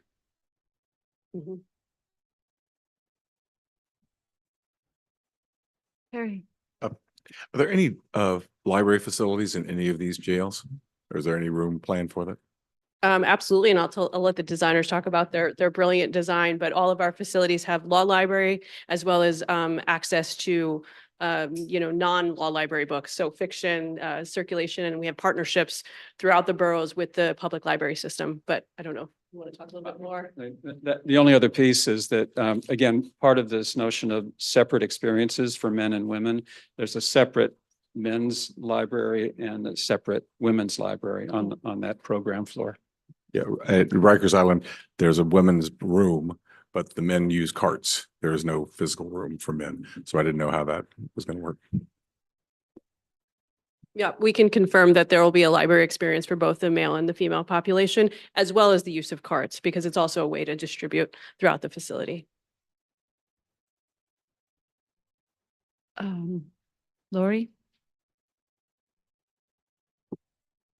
I mean, I'm also very interested in the plan, and the relationship of the people to those spaces. And I know we're just in conceptual, and then preliminary comes next, right? I'm always confused. about Yeah. those terms. So, that diagram with all the white, because I'm trying to understand the concept. I mean, I understand the concept, but so blue is not sky, blue is program spaces and circular. It's a very confusing diagram. So, but, and then you've got these gray corners, which I guess they're just not brown. They're not outdoor creative. What are those? Those are mechanical. Okay. So, All right, those are mechanical. so spaces. then because we can't really comment on the inside, but we can comment on, this exterior skin and how it relates and how it brings light in and brings life, living, inside. So the library space, where would the library space be in here relative to those cells? Well- And then there is a floor with men and women. So I'm just curious if I can ask that question. It's on the third floor. So, where's the clip? So there's 3 towers, There, I'll show you with all this, here we go, right? the 3 housing towers, So right? these are all the housing floors Right. to the right. So the third floor is all the program space. Okay. And sorry, the second floor has all the program space. The third floor is medical space. So there's a woman's side. Administration is on the first floor, right off the lobby. Administration, program space, medical. Correct. Well, also, Trying to remember. one more. The base. Visiting, very important. Visiting, yeah, this first floor is tremendously complicated. Public lobby directly to visiting, so visitors don't have to change floors. But also, entrance to the building for people in custody and exit comes through this support piece. And then the staff support piece and administration is part of that. So that, and then programs and then medical. So pretty much where that line is, those are separate circulation corridors for women and men. So kind of, and then some of the spaces are shared on a scheduled basis. So but not women and men wouldn't be in the spaces at the same time, but yeah. So you were asked, I'm sorry, I missed you. I sort of.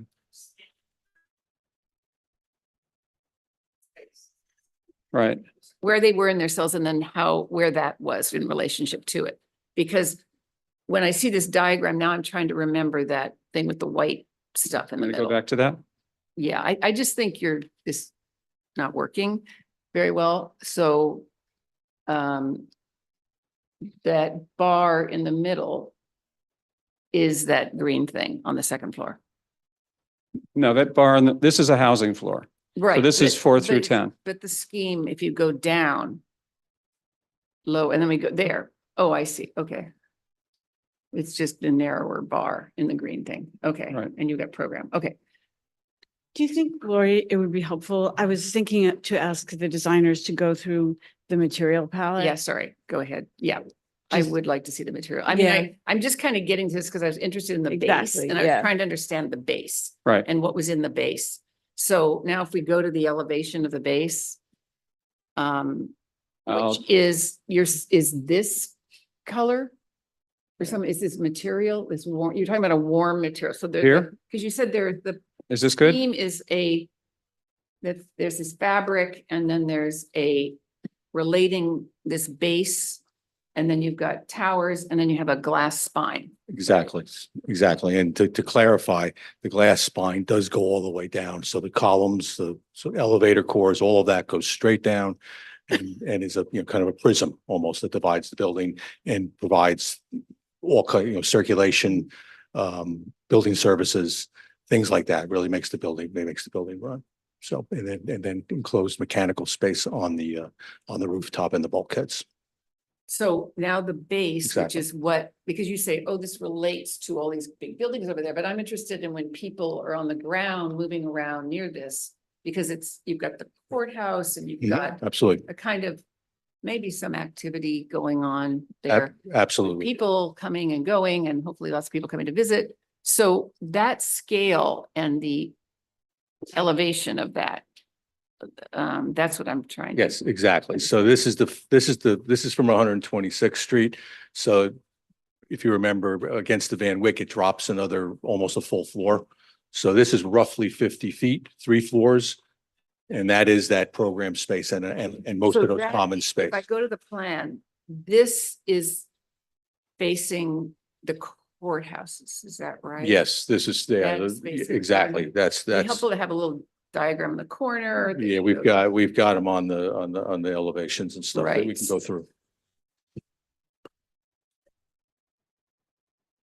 There you go. Okay, okay, so there you go. So it's that elevation. Right, and I Right. think we were looking at, this isn't exactly the color of the brick on the old Borough Hall, but it's, it's close and it's in the family and it's roughly the same size. So we're starting to try to bring that. So you have a metal Scale. panel that's trying to be like the brick of the courthouse, and then you have this limestone That's right at the base.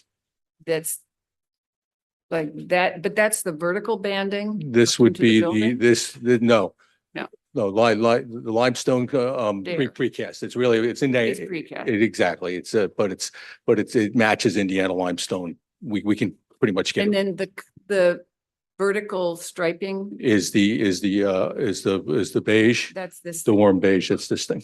Would you mind, Tom, in This is- showing us, just pick one of your elevations and then walk us Sure. through the materials? Sure. Because you have a lot of Yeah. materials here, which we really appreciate that you brought them, and I want to make sure we understand where they're. Yep. You go what like your that. Let's- vision Let's is. go to the main one. Yeah, that's what that shows everybody. Yeah, there you go. Or Yeah. whatever, whichever one you One more, want. one more. That was good. yeah. Okay, you got like this? Okay, so yeah, so essentially what we're talking about is on the ground level along 126th Street would be a mixture of storefront, precast to match the Indiana limestone. Indiana limestone is the prevalent material on the criminal courts and the detailing on the on the Borough Hall. The very base, exactly. Exactly. This is the first floor, and then we've included a darker precast as the wash at the base, which again picks up, I think, the Stony Creek a dark Stony Creek on the existing building. So you've got the dark at the base to provide a foot, something that's a little bit more wearable. The first floor clad in the storefront and the precast, and then metal panel for the second and third floors. So it starts, and is there are two, I mean, this looks very different than, not that I'm for one or the other, it's very different, obviously, in the digital rendering, it's always different. So It's- this yeah, it's been- different yeah. Color. Yes, that's the color we're proposing. But again, this is up for discussion, and like you say, it's concept. And then this is, this metal, this color, spice is not, no. Yeah. Yes, it's spice. Yep. Nice. Okay, these are the two. And then that is everything, that is everything above with that metal. So above, you don't have the precast that looks like. No, no, all metal. You have two different tones of beige on the top.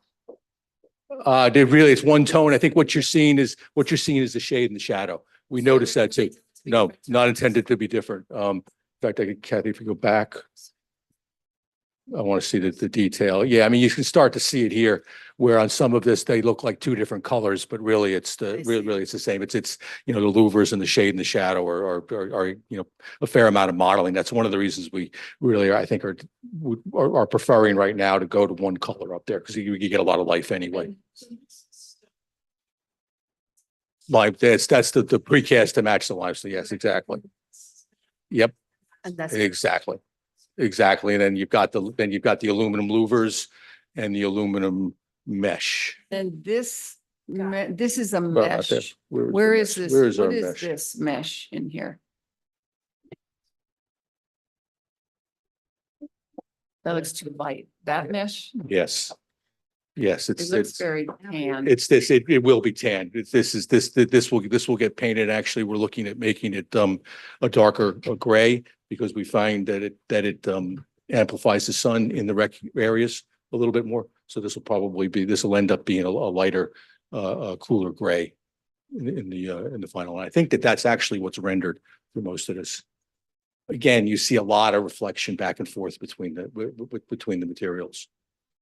And then at the entry area, those thinner columns, I assume are the same precast that looks like limestone. That's right. And then the white above the lettering, what is that? Translucent glazing. Right And- there, yeah, translucent, yeah, this is all translucent glazing. There's program spaces behind there on both the second and the third floor. And then there are some areas that need access to the sky. So, you know, we're trying to manage that, you know, that kind of obscure glass versus a more vision glass. And the two canopies, there's a canopy here. Yep. For walking under, and then what's the second? The second canopy. Canopy, the second one above the. Second one is providing some shade for the windows. It's really it's really a compositional. Again, this is a large building. We're trying to make the entrance prominent without it being overpowering. So we've provided this as defining the entry for the entire pavilion, and then the smaller vestibule that's more in scale with the pedestrian and the adjacent public realm.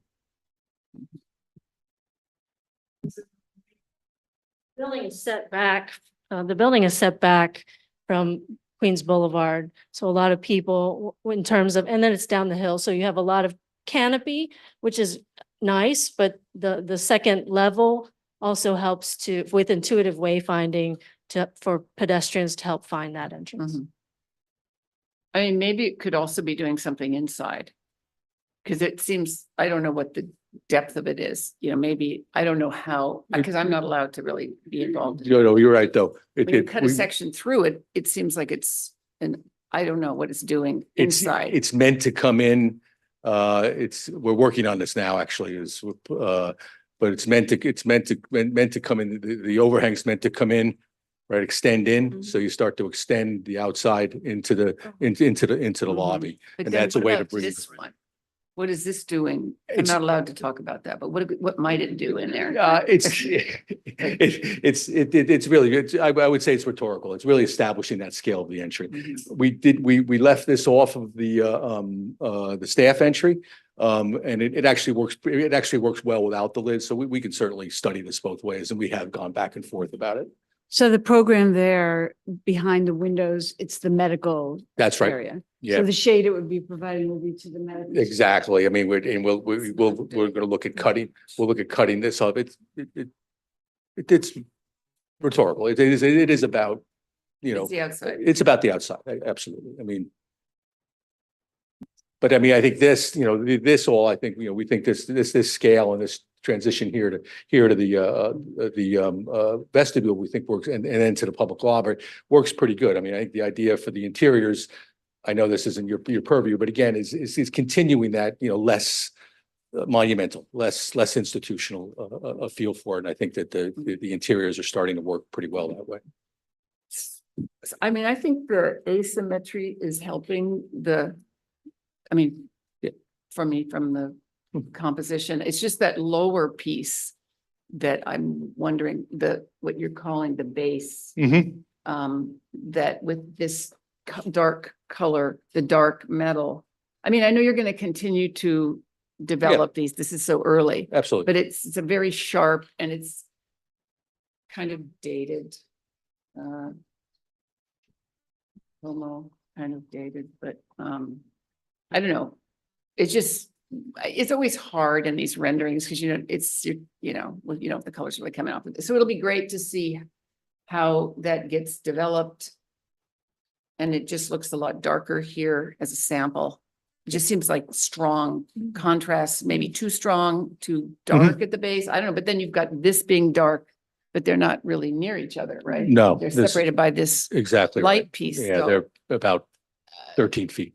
it's kind of a funny striping that you're creating, though you're trying to make a base, you're creating this large, lighter kind of cheese sandwich piece in there. And then the proportion of those openings up above the window openings, I guess I don't know what's going on there. So this is I mean, quickly, this is, we're developing the interiors. There is quite a lot of program that, comes up to the facade. So we're trying to come up with ways to accommodate the different locations of the partitions and all that. So, I mean, it'd be great to eventually see what the mullions are. Yes, absolutely. What the exterior mullions are. And then I just wanted to touch on those big verticals on the elevation, that main elevation. What do we call it? This guy, that guy. Yeah, straight on, just anywhere back. So that the wide, I guess I should point here, this, Yes, all this, and then this, the cap,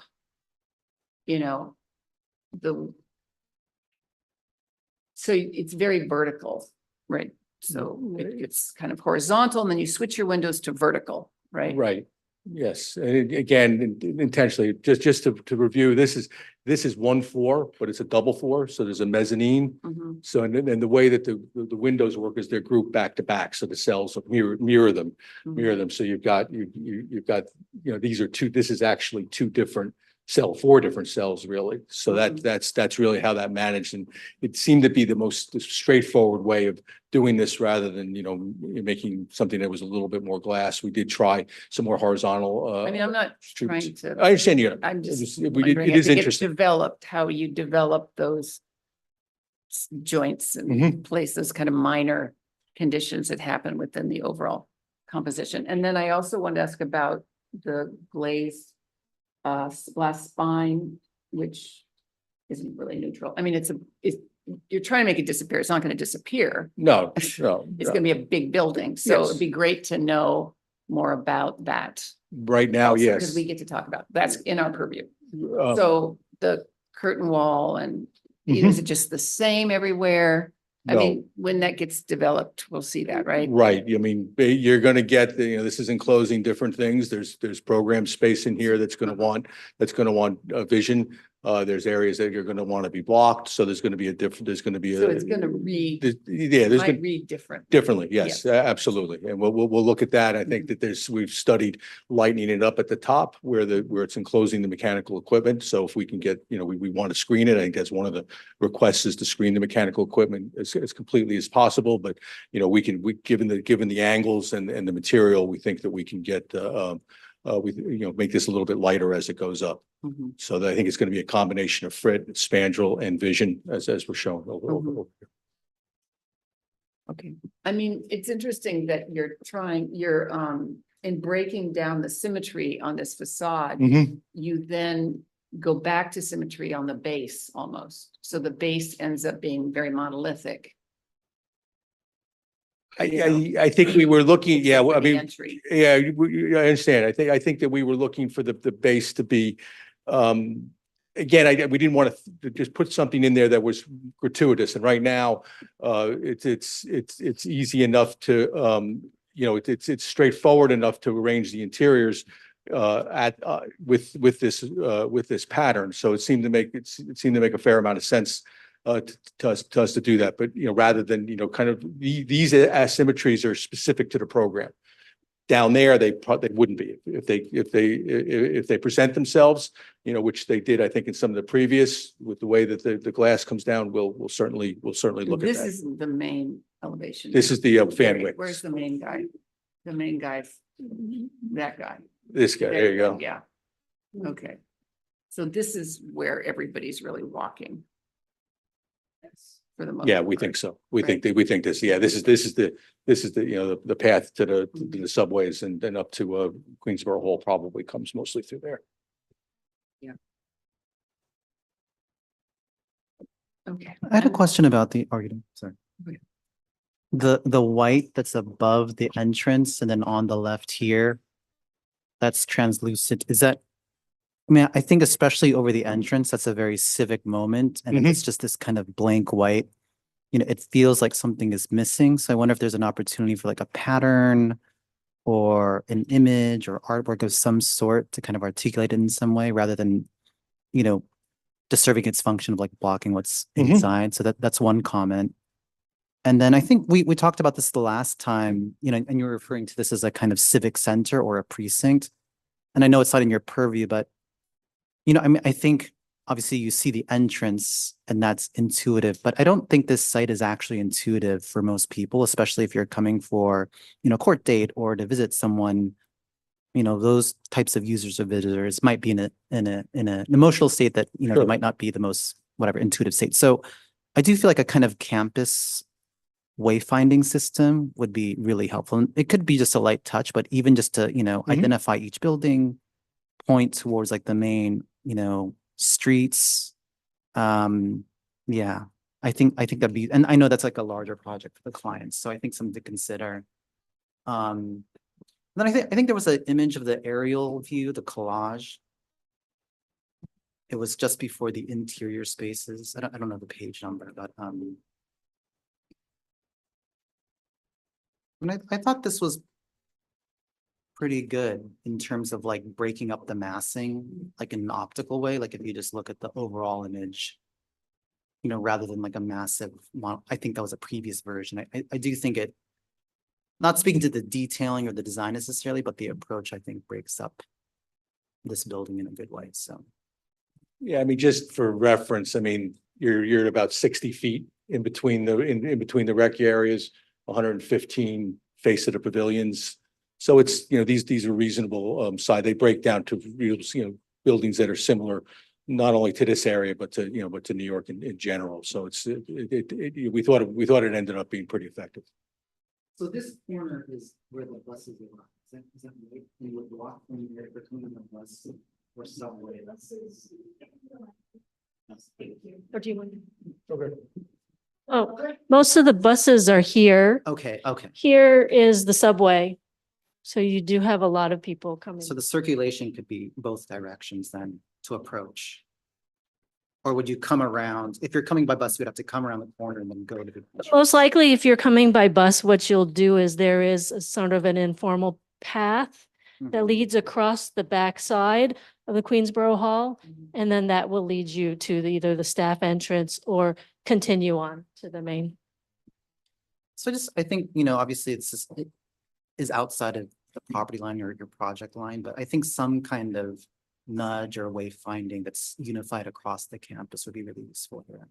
The other thing we should point out is the Long Island Railroad stop is over in this section. So those people will be coming toward and using that 82nd entrance. Yeah, I mean, having been out there a lot, there's a lot of traffic between here and here, a lot of Ubers and stuff pick up there. It is busy. Just from what Manuel was bringing up, so it would be great to see a view, that view of those 3 points, because they're very important for people arriving. And I'm very interested in the visitors. Yeah, That's why we moved these things to where they are. So you're at the bus stop. So this is it. No, I was going to say we have the two. You're correct. We need the bus stop. But this is the one from the rear of the Queensborough Hall where you have that informal connection between the bus stop and then the rear here. And then what you're seeing actually here is this path actually lines up with that courthouse passageway where you can keep going and around the building to the pedestrian bridge on Briarwood. So that is what this view is.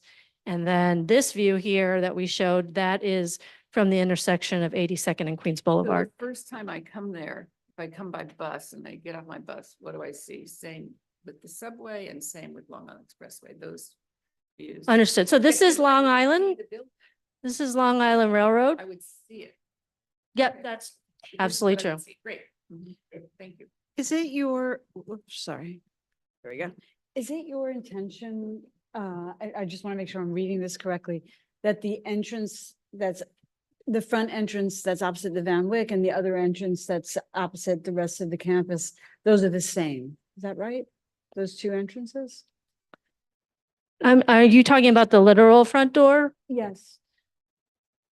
The So, design of them they both have the double height? Is that right? oh, so this here is the main entrance Yeah. and within viewing distance, it's actually right here behind this person is the staff entrance. So it's both. You know, not the south, I meant the public entrances. So this is the only public entrance. See that one? Okay. Thank you. Like to offer some comments on the public open space if we're done with the architecture. First off, I want to thank you for taking our comments into consideration. I think the calibration of the plan and the scale of the planting, it has come a long way. So I think that all looks really good. There's one area in plan that looks a little bit funny to me, and it's the area around the community space. I remember you mentioning there were a lot of easements and issues with it, but it's mostly that area where you have the label that says existing plaza, how that opens up and then really, really narrows down into an extremely thin path. I think proportionally that feels a little bit too thin for a public space. So I would ask you to maybe revisit the geometry there a little bit. I think the rest it's landing in a good place in terms of proportions. Well, yeah, I just want to summarize my comments quickly because I know we're running out of time. As we think about the next step, there's a couple of things that are feeling that may need a little more calibration on the eye level views. The first is the frontage along 132nd Street. The relationship of the line of bollards, which I know are inevitable, to the tree pits and the tree pit guards, it all feels a little bit like a lot of different things of different vocabularies and different materials coming together and leading to a sense of clutter as opposed to what should be a pretty simple streetscape, right? Because this is not your main entry. So to what extent can the materiality of the planter guard speak to the materiality of the bollards? To what extent the planter guard can become simpler in geometry so it's not competing with it? I'm going to give you an example, which is kind of horrible, but at Hudson Yards, they actually do match the planter guards with the material of the bollards, and it all feels like one vocabulary as opposed to several practical things that are at odds with each other. So that's one thing to look at. The other thing to look at, and I'm glad you brought up this page, is the variety of different streetscape elements that are substituting the bollards. I think when you look at them as a catalog like this, they're okay.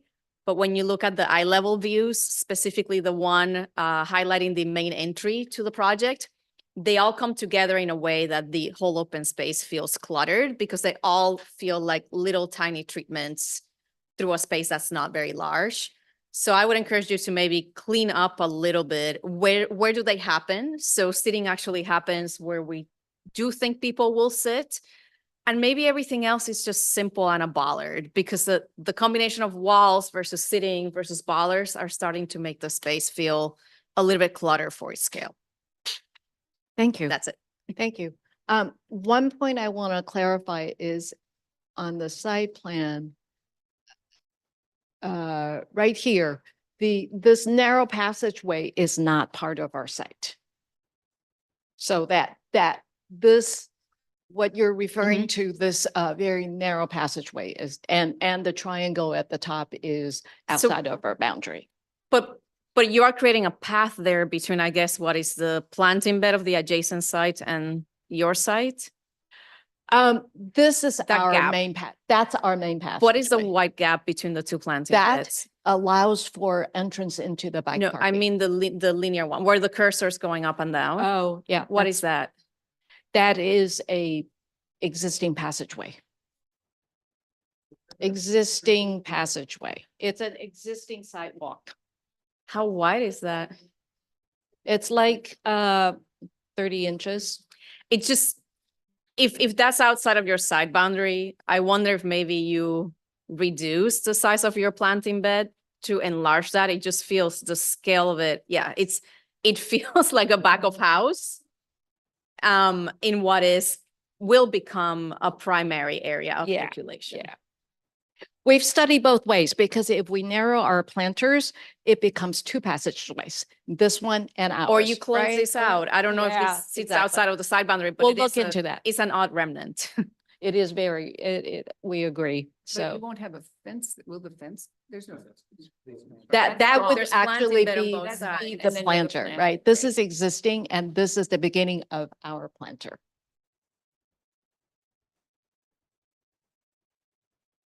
Well, it's a little odd, so I think Yeah. that area needs to be looked at Understood. more carefully. I think you can see that curb line there, right?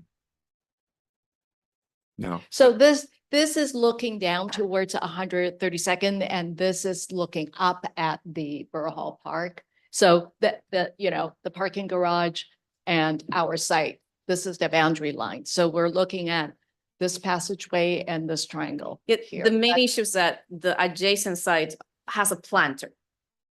And you're building a planter on the opposite side of this 30-inch width. So you're basically creating a 30-inch walkway in between two planters. Yeah, So I think that's the issue. we'll take a look. Because we also don't want two passageways, right? Well, We that's want ex- everyone to walk on. That's exactly the main concern, passageway. right? That you are creating two passageways with one that is not scaled for what will become an area of pedestrian traffic. Right now it's back of house. It will not be that when you do build this facility.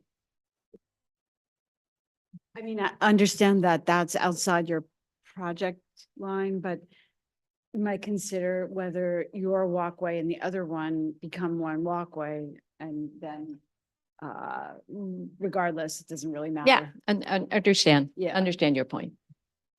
Any other comments before I summarize for the team? Okay.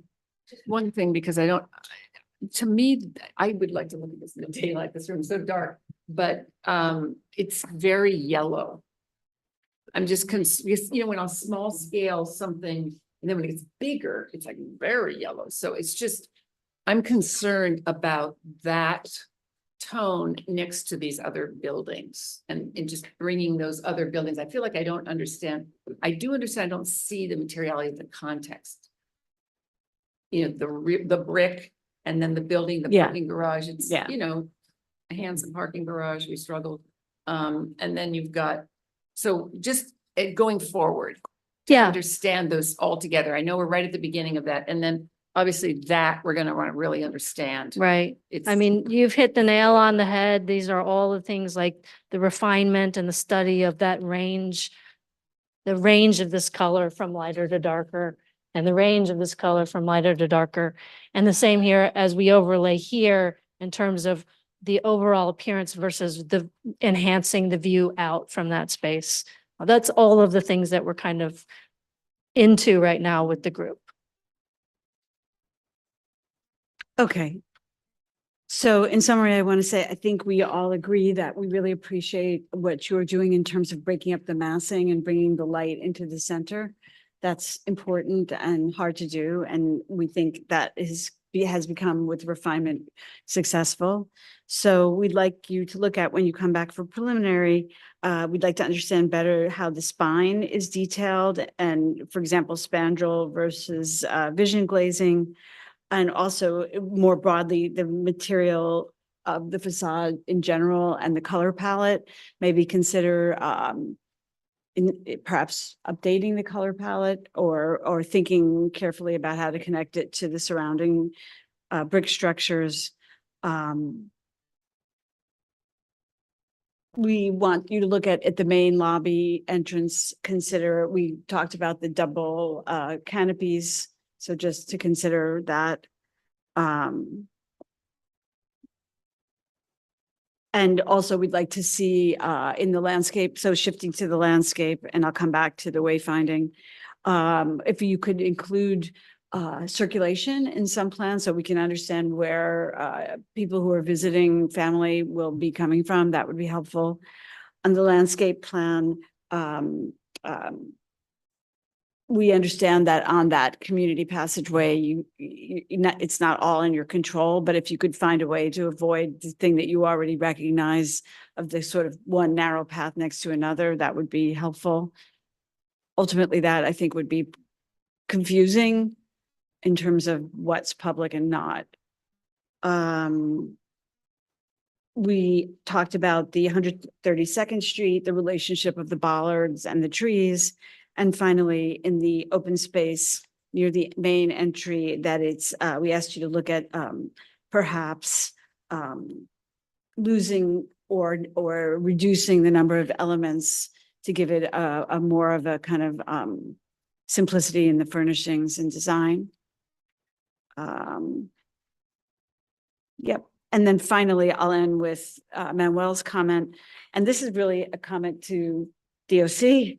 But I mean, maybe we would ask that you could work with the other agencies that have jurisdiction over the whole campus. Because I think it would be like a huge service to anyone coming and moving around this to have a wayfinding system. So having been out there myself, it is quite confusing now what's what and how you get from one place to another. So in summary, thank you.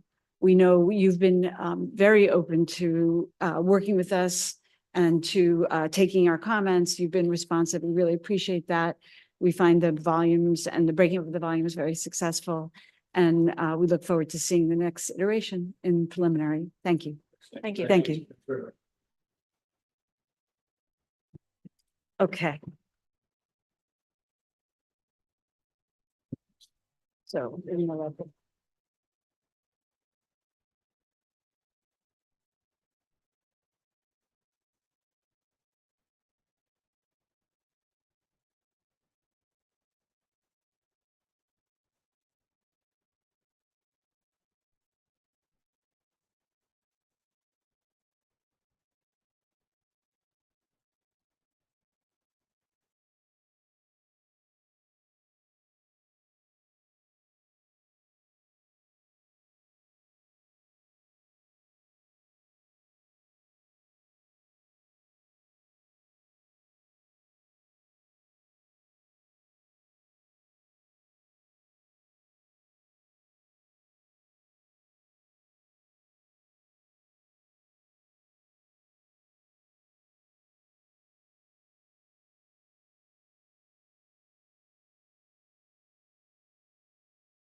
we'll now continue the committee meeting with the preliminary review of the reconstruction of A. Philip Randolph Square, including commemorative site elements located at Adam Clayton Powell Jr. Boulevard, West 116th Street, St. Nicholas Avenue, and West 117th Street in Manhattan. Will not hear public testimony or vote on this project today. Presenters, you have 10 minutes and welcome. Thank you. So my name is Benjamin Nicolosi Endo. I'm the project manager and designer for the reconstruction of A. Philip Randolph Square, located in Manhattan. The project size is about 1 acre, and we have a total budget of $16.77 million. Most of that budget comes from DOT, who we are partnering with. Thanks to Nick and Paloma for being here today. And part of the budget is $14.9 million. And in a few slides, I'll describe where that money is going to from DOT. So our site is located in central Harlem along Adam Clayton Powell Jr. Boulevard and West 116th Street. It is out of the 100-year floodplain, so there is no flood risk. There's no risk for moderate flooding, and in the event of an extreme storm, there may be some nuisance flooding along the perimeter. The surrounding land use is mostly residential and mixed use, with the major commercial corridor being along West 116th Street.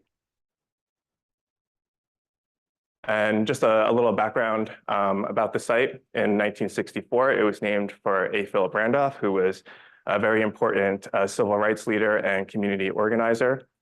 He was the originator of the March on Washington movement for civil and economic rights in 1941 and 1963. But perhaps he is most well known for being the person to first create the first labor union for African Americans and that was for porters working on the Pullman Railroad. Within a 10-minute walk, the site is centrally located. You have Morningside Park, Marcus Garvey, and Central Park, and just to the south, Martin Luther King Jr. Playground. This is an existing plan of the site. It's fairly spare. It's mostly composed of concrete pathways, granite block pavement, and some trees. And this is our site analysis. There's some damaged pavements in and around the square. There's currently no security lighting on site or benches. And you have two entrances from West 117th Street and one from the south 116th. There are a number of existing trees on site. Some are in poor condition, so they will have to be removed, but this gives us the opportunity to plant many more trees in areas that we think they can thrive. Yeah. Oh, sure.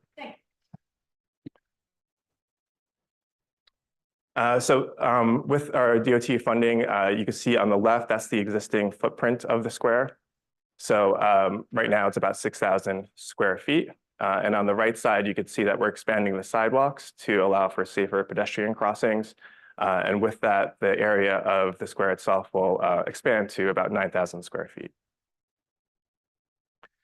These are some existing photos of the site.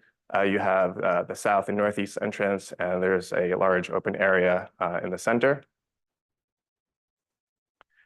These are the sidewalks that surround the square. You also have a 4-foot high steel fence that lines the perimeter. And this is the southern intersection at West 116th Street. This is the area, looking back to the diagram that I showed you earlier, that will be expanded. There'll be a sidewalk in this area for safer crossings and will also allow us to expand the square itself. So we had a lot of great community feedback at various input meetings. I also have to thank Gregory Baggett from the A. Philip Randolph Neighborhood Alliance, who provided us with a survey from various people in the neighborhood about what their desires were for the square. And among the most prominent comments we received is they really wanted some sort of dedicated stage, a performance area to have events at the site. They felt like activating the site in that way would make it much more vibrant and safer. And one of the other most prominent comments we heard was there should be some type of memorial, some sort of memorialization for A. Philip Randolph to honor his legacy. So we looked at various performance spaces and squares that were similar to A. Philip Randolph. This is Betty Carter Park, which has a raised stage in Fort Greene, Brooklyn. Dante Park on the Upper West Side, raised concrete stage, a lot of programming for jazz. And Bogardus Plaza in Tribeca.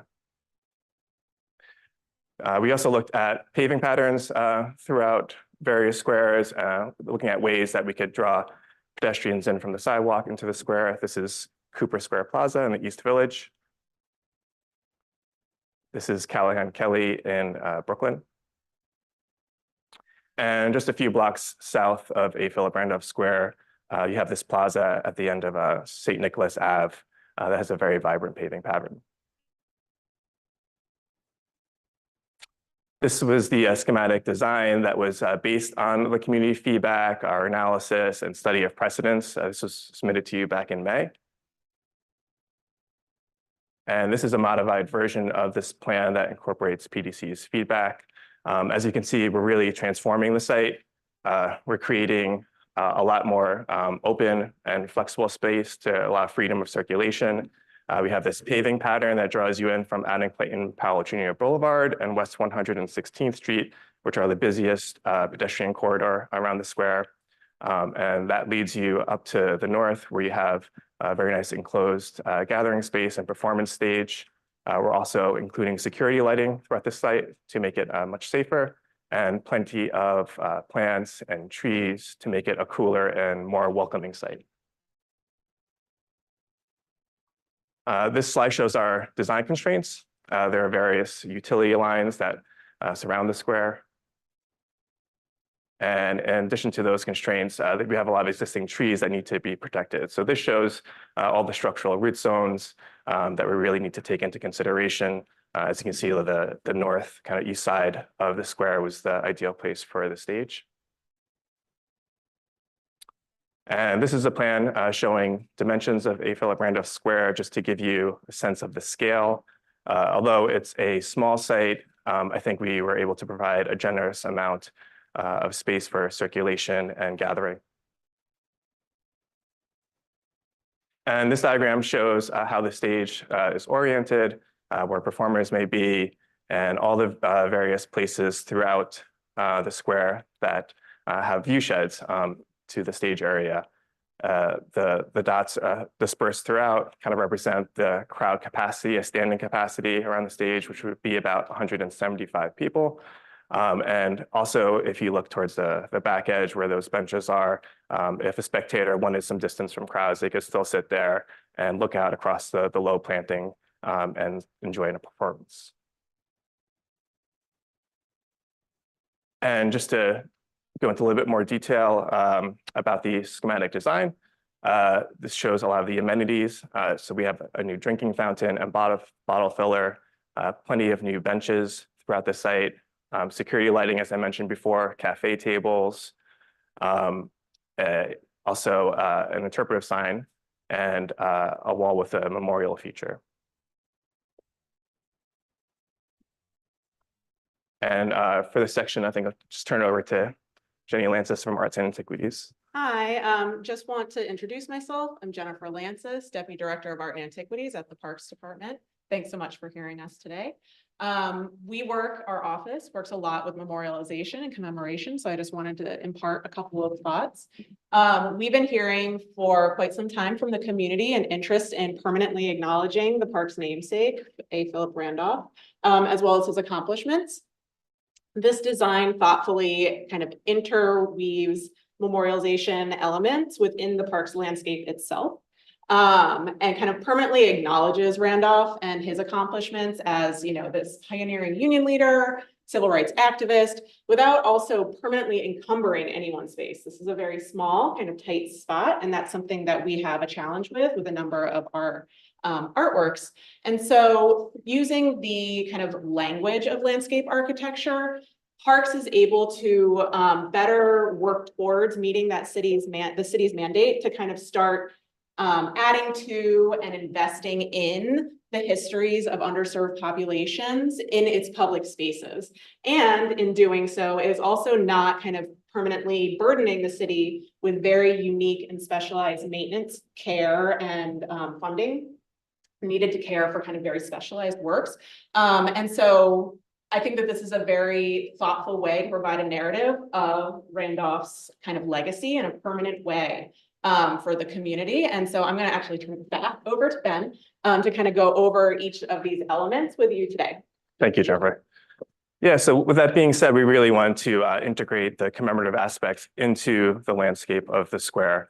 So you have this granite paving pattern that's inspired by Philip Randolph's achievement of organizing the first union for the porters on the railroad. These bands, there's 12 bands that represent the 12 years it took for them to actually secure a union contract. The rails lead up to the stage. A. Philip Randolph was a great orator, as I mentioned earlier, and it's a beautiful focal point of a magnolia tree. Also at that area will be an interpretive sign, which will be worked on with our graphic designer and input from a historian, which will provide additional images that are pertinent to his achievements, as well as an explanation of some of the commemorative elements on site. Also at the stage, there will be a wall that kind of hugs it with a quote perhaps from one of his speeches. Here's another view of it. We're thinking at this point, perhaps something like a quote from the March on Washington. To paraphrase, this one says, "We shall return again and again to Washington in ever-growing numbers until total freedom is ours." This is our proposed fence diagram. We're really trying to keep fences low and only in places where they are necessary. So Instead of the 4-foot fence that currently surrounds the site, we're having a 2.5-foot high pipe rail fence, which really helps with sight lines. And for the interior plant beds, we have a low fence just to help protect the plants. Site furnishings, most of them are standard. Our trees are mostly native, be planted throughout the site. We'll also have shrubs, hardy shrubs that are low, again, to have greater visibility within the square. And with all that planting, we're greatly increasing the permeability from 2%, almost 10 times to 18%. This is a view from the south entrance. A view from a path to one of the gathering areas. And a view from the west entrance looking at the stage. And once again, the schematic design that incorporates your feedback. And then we also have a couple of additional slides here that's just showing a little sketch, potential revision, looking to push the paving pattern a little bit more to the west, leading directly up to the stage. Pushing the stage back, we heard some comments from PDC about maybe the stage should be smaller. This would make a smaller stage, but increase the amount of gathering space in front of it. And another alternative, same thing, pushing the pattern over, this time having a more angular stage and a continuous plant bed with benches. While that will make the space a little bit tighter in that area, it does allow for some more seating. And I'll leave it here. Thank you for your time. Thank you.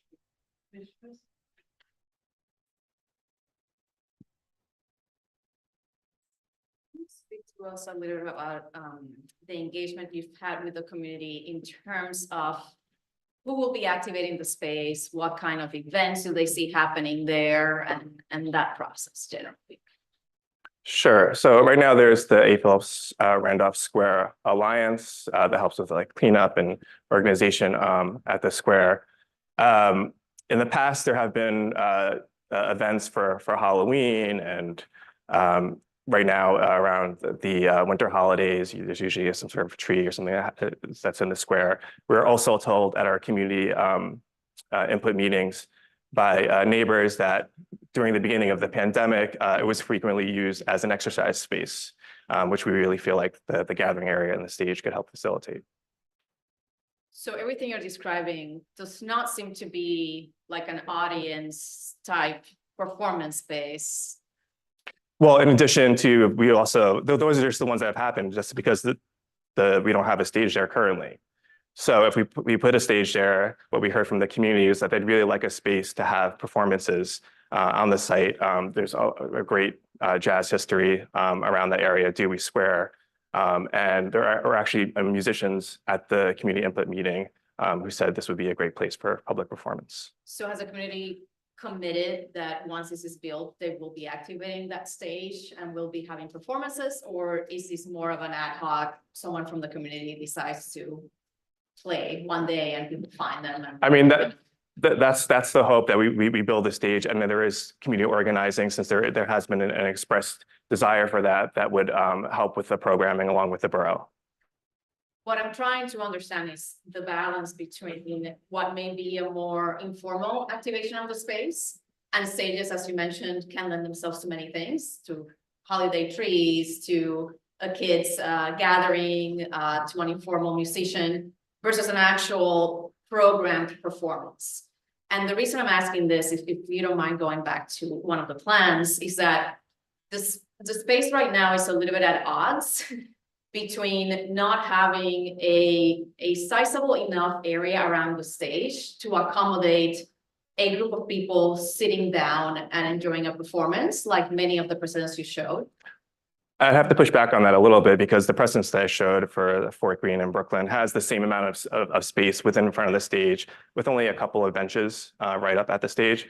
We're trying to provide a flexible space on the site to not only allow an area for performances, but also various types of gatherings. You know, the community also mentioned perhaps there could be some markets, you know, farmers market of some sort, or cafe tables could be set up in that area. Yeah, I wasn't done. So let me just finish. The space, it's neither here nor there right now. If you want to have a market, 10 by 10 tents will occupy that area and won't be able to be deployed in other spaces because of the scale of the spaces. If there's a community event where people say there's a musician and people bring their folding chairs, I'm thinking folding chairs, walking around in the community to go listen to them. There isn't really a lot of space. I know you calculated your diagram, but that diagram is anticipating that everybody's really packed in. And when you put movable chairs, whether they are part of the square or people bring them, they tend to gather in a more informal, disorganized way. What I'm trying to get at is that the proportions of the space then become very tight. Yes, the stage is a great facilitator for many of the events that you mentioned, but the space around it is my concern, that it doesn't really lend itself for people, the amount of people you might be anticipating to gather there. People sitting on the benches are going to be more auxiliary spectators. If there is a music performance, you can hear it, that makes sense. But if there's a performance where you actually need to engage with the performer, I don't really think those spaces should count as part of that area. And I just find the space to feel a little bit tight, given the amount of programming you're anticipating could occur. On the contrary, when we look at the southern area, we have a lot of paved space. We have very, very wide sidewalks and a lot of space that does not have planting or sitting. So where I'm trying to go with this dialogue is to say, could we recalibrate the floor plan a little bit more to create a better amount of open, flexible space around the stage that does in turn allow all of the events that you mentioned to happen? And maybe have a little bit more planting and intimate spaces to the south, where that area there is extremely large and paved, and perhaps unnecessary to have so much open space because the sidewalks are already very sizable. Could there be a balance there that again, then creates a space where there's your community gathering on the north and a more intimate garden-like space on the south? So we feel that the space where the stage is, it's partly that size because we have a lot of existing trees, as was shown in the earlier diagram and tree roots. So we could only, it can only be so large within that area. We also try to keep the corridor along Anna Clayton Powell Jr. Boulevard open as an event plaza, which could also be used as a farmer's market if tents were set up. If you look at a sort of plaza like over by Lincoln Square, which is a very small footprint that has a farmer's market. We didn't want to put benches and more planting there, partly because we have some restrictions. So there's you can just go back to the plan. So you have a bus stop within this area, and per DOT requirements, you can't have benches or planting within that area. We also wanted to keep this open because this is the pedestrian corridor that we feel receives the most amount of volume. And keeping this an open and flexible space allows for greater circulation, we feel, and allows park users to easily enter the site. I still think it's very large. And I think that lower planting bed could expand and get closer to where you have your paving lines that direct you to your memorial area. Could actually reinforce that view corridor a lot more strongly and provide a lot more community space and planting that would then in turn, again, refocus the plan onto the areas to the north, which is where you really want the majority of the activity.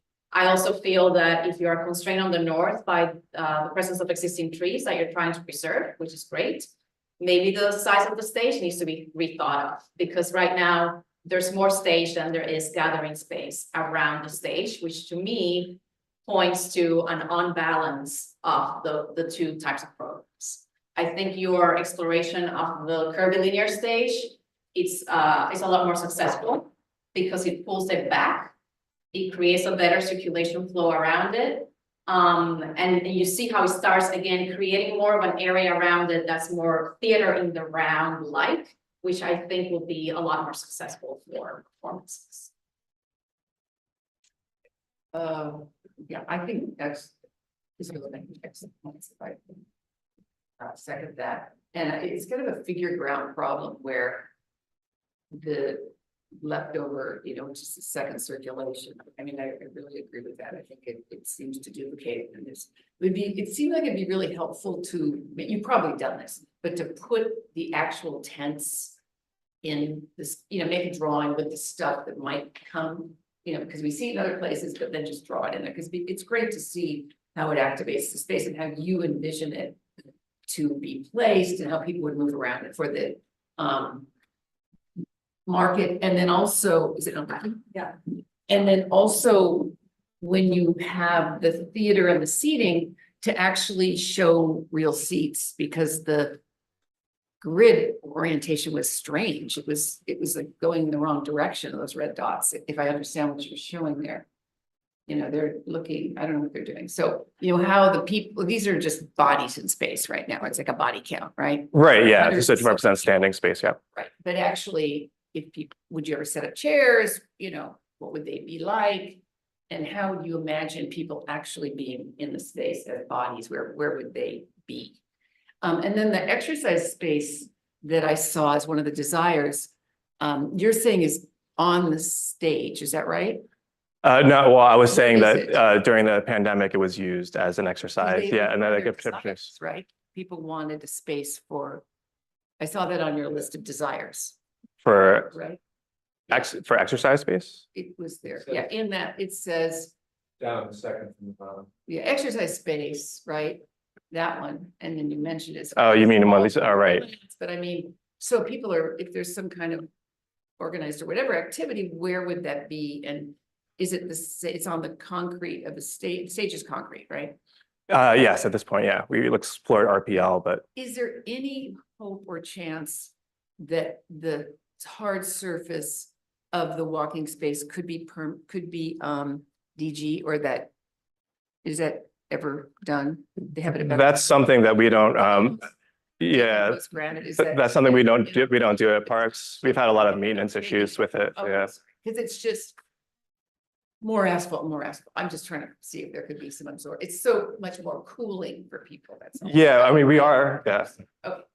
Yeah, and we are trying to provide a lot more shade. So we're providing about like 20 more trees on site. So it will be a much cooler, welcoming space. And that stage is elevated to facilitate performances.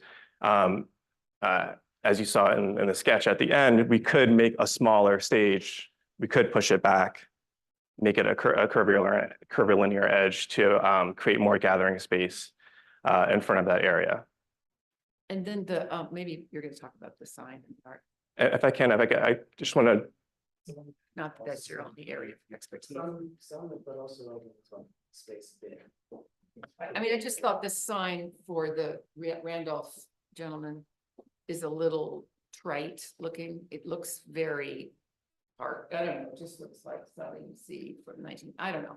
I just think it's, where do we want to put it? What does it look like? It's very important, I think, that it's named after this gentleman. And I don't know, I just don't understand it enough. And I find it a little obscure, these railroad tree.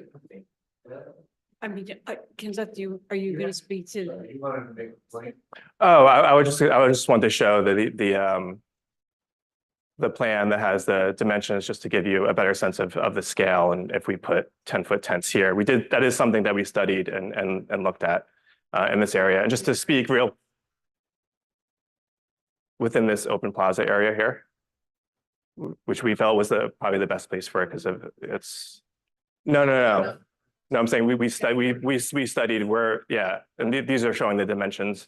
So to give you some idea of how a 10-foot tent could fit there, that is something that we looked at. Just to briefly address the sign, that is our standard interpretive sign, which we will be working with a historian with, and we'll have images as well. It won't just be text. And unfortunately, we don't have a budget for a dedicated memorial or maintenance for this site. So we're trying to incorporate other commemorative aspects into the landscape. We felt that sign was maybe a good way, a kind of focal point to help bridge the area with the magnolia tree, the paving, and the quote at the stage. I think it's quite a difficult space. And, I spent 2 years at the space at least once a week twice a week. And with artwork there in the bottom between St. Nicholas and Adam Clayton, where now it's this empty space. Right. And I have to say this area here, Mhm. where now you've removed it's gonna be parallel parking here. The way most people use it now is they hang out in their cars here and they hang out in their cars here. So that's kind of like this natural, like St. Nicholas is not that busy. This is like every now and again a car comes through. So in a way, it's a psychological backspace to all of this. I don't think it's gonna be as congested. And also if people are planning events, they can close here, and you still have 90% of the flow that you normally have. So I think that this is a viable sort of like backflow to how it is that this could be congested. I don't, with the stage in this way, I feel like you have this choke point here. And that's a major problem for me. When you have it rounded, you create more space in here. And with the rounded, you get another conceptual thing, which is that you're talking about somebody who made his stake in the railroads. You have the railroads there, and then you have this wheel. And then, of course, you have all the DJs and the wheels of steel. You have all these ideas that are going. If you keep the stage this way, you sort of narrowing your conceptual leap. I think I wouldn't shrink the stage, but I would consider that if this is a public use area, that this is a public use area. Because that's how people use it now. That's where people chill. That's where they're in their cars all the time. So this is the audience area, not just this. So it is correct that you're saying that this is tight, but no one thinks of it that. Like nobody who's there, they're all there. Because there isn't a stage there, right? I think Yeah. what we're trying to balance here is the day-to-day usage versus the official performance. Right. Yeah, but if you do a performance, you could commandeer this space. And then you take you ease that congestion in the midst. And I think that that's not perfect, but is helpful. As far as the way that you're using the sign to commemorate A. Philip Randolph, I think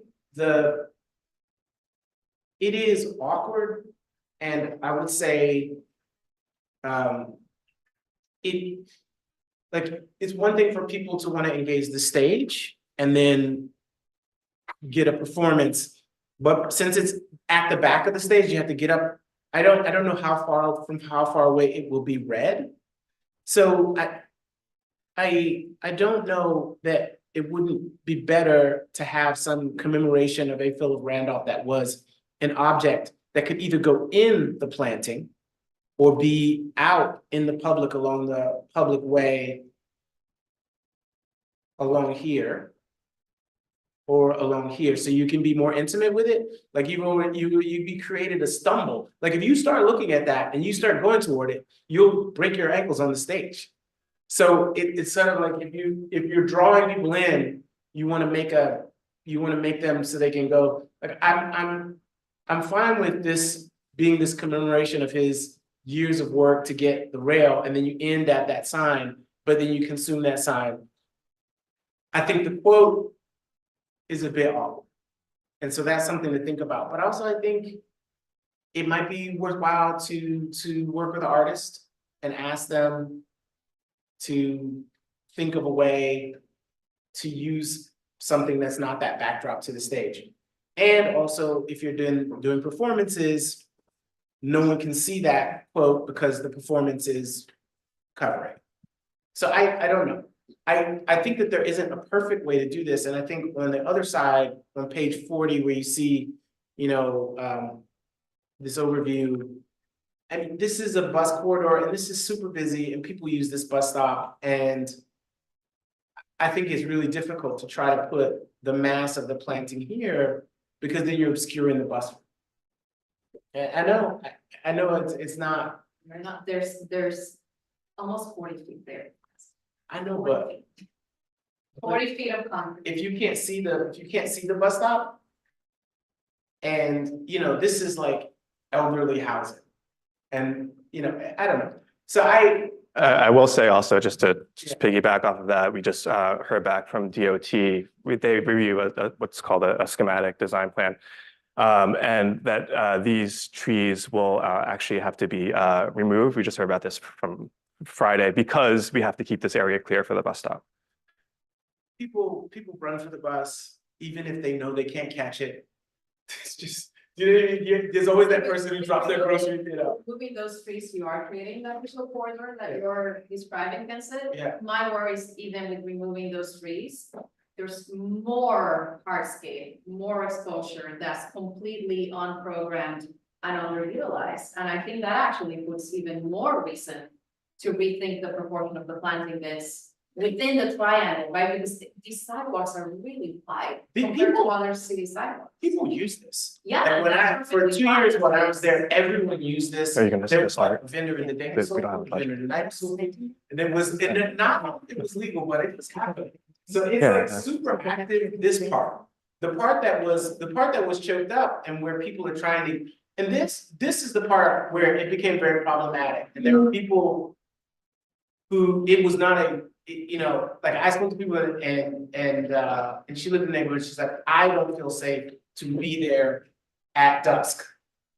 This area, so opening up the part here so that everybody has a clear line of sight in is super important. And that is what I got from people who lived in that neighborhood 2 blocks away and did not feel like they could come and use that part at dusk. And then if you put a barrier here, what you do is, you know, you make it a container. So I understand why you want to keep the sight lines open.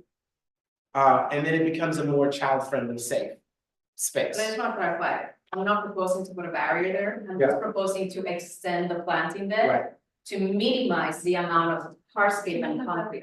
So can we just go Yeah. back to the constraint slide? Yeah. Wait, say that for 1 second, when you say extend the planting bed, just so we're clear, Yeah. Isabel, that comes down. To comes down within, not all the way to the sidewalk, right? I agree with Ken said that amount of clear sidewalk is necessary. Mhm. All I'm saying is bring it down a little bit to capture this corner, because right now here, you have about 60 feet of concrete that is unnecessary. That's all I'm saying. But I think neighbors are gonna use that space. I mean, from what I've, you know, feeling, yeah, but I mean, if you live in the neighborhood, so I think you have, I think you have an opinion about how it is that people use the space, and again, now would be a really good time to say it. That's what I think, whether or not you're a commissioner. I think you're not, but you are in the room and you do live there, and so it does matter. From my point of view, having the open space means that you can have programming for the open space, but yeah. I mean, we I lived We had across the that- street for a very long time. put that little I- asterisk there I for would agree. with proposed Isabel art. that increasing the amount of Which we green talked about with space DOT. there would be great. Part of the challenge with the existing site was the perimeter fence that went around the entire inner triangle and the removal several years back of the benches, which basically resulted in there was a lot of loitering to begin with, and the loitering continued even with the removal of the benches. And people just brought their own furnishings inside the park. There seem like there are a lot of security issues in this space generally. And I think that's part of what, you're reacting to with lowering the fence lines. I would personally caution some of the really tight pinch points with the 9-foot path. That's probably even tighter because of the clearance required for the benches and the little squiggly path. And I would take into consideration, Ken Seth's concerns as well, that a lot of the activity does happen on St. Nicholas. There's a lot of people who hang out at the NYCHA campus at St. Nick and West 117th.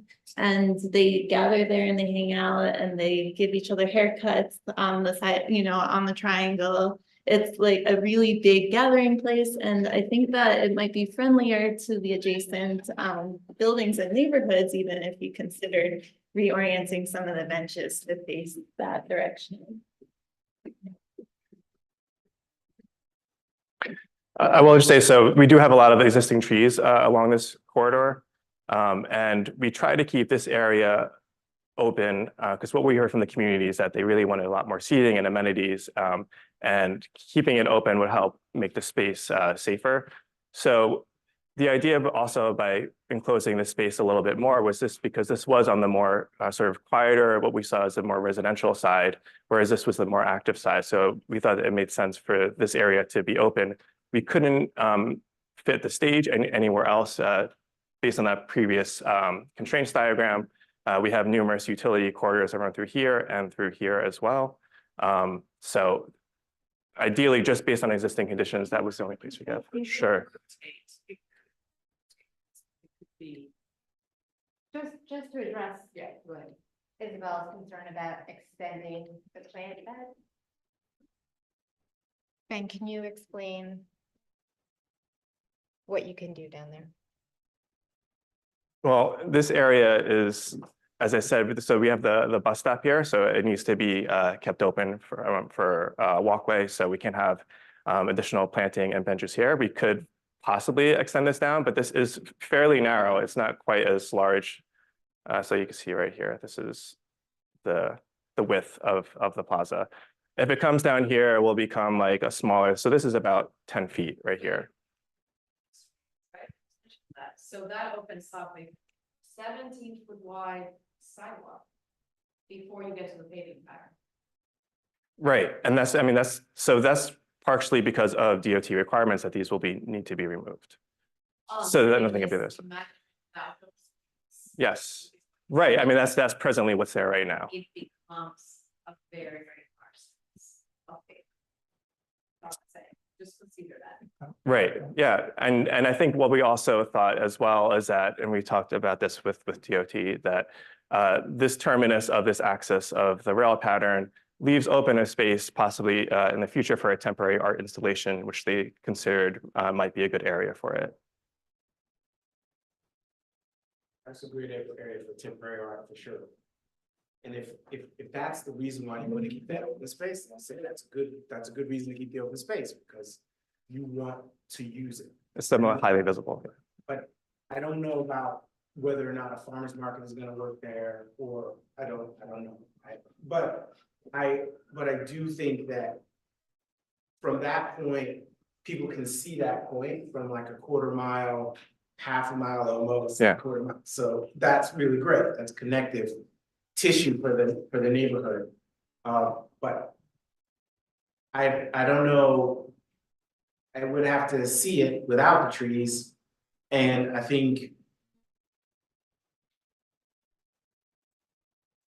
I don't know, in terms of extending the bed, I think that there will be lines of desire through the bed. And that I think is going to be another thing from how I see people cutting that corner. So maybe we need to reframe the conversation a little bit. Extending the bed is just a suggestion, something for you to think about. The reason I mentioned that to begin with is because I think there's a disproportion between the flexible area where you want the community gathering around the stage and potentially extend onto the street across to this corner. This corner ends up being your bigger area, your more flexible area, but it is encumbered by circulation coming from multiple places. And hierarchically, I think that makes the design not as strong as it could be. You want your gathering area to be the widest, the most flexible, and you want the other spaces to still allow for clear circulation, clear visibility, not, bring on unexpected desire lines, but I just think proportionally, the two areas are at odds with each other. Whether the solution is to extend the planting bed or not, you're the designer, is 100% your decision, but I just think there's a proportional issue here. And just, so you had two open, just to reiterate, you have this open space every time for potential green market bottom, right? And where it can says temporary use. Then there's this other, what I'm calling the figure ground issue is up there with the stage, because everything's poking into it. That's the space that Isabel's saying enlarge. I mean, maybe the stage should rotate around. I mean, it's not for us to remake the project, but it's just awkward right now. It could come around and be a bar there. You know, with the trees as a backdrop, it could be very beautiful, You're talking about like this way. just that way, east-west. Up there, boom. Yeah. There. Here. Not Yeah, there. And then you don't have the cookie, like, then you don't have the cookie, and then you don't have the, this is that whole thing, and then you have this alley of trees behind you and on the side, it's already making kind of a proscenium for you. Yeah. The kind of imagined one on the west. Right. I think, you know, yeah, we did actually look at various configurations. I think the problem for us with that was that you have these existing trees here. So if you were to do, say, a rectangular stage going this way, it creates a really narrow area that leads out onto 117th and St. Nicholas. So you're talking about just a very small stage. What is that? You've got like 60, Okay. 50 feet. Yeah. It doesn't have to get deep. This is like. I mean, part of it is that we're making it accessible. So Ben, do you see the way? Yeah, so part of the reason why this is oriented also is because we have a ramp here. We have to make this stage accessible.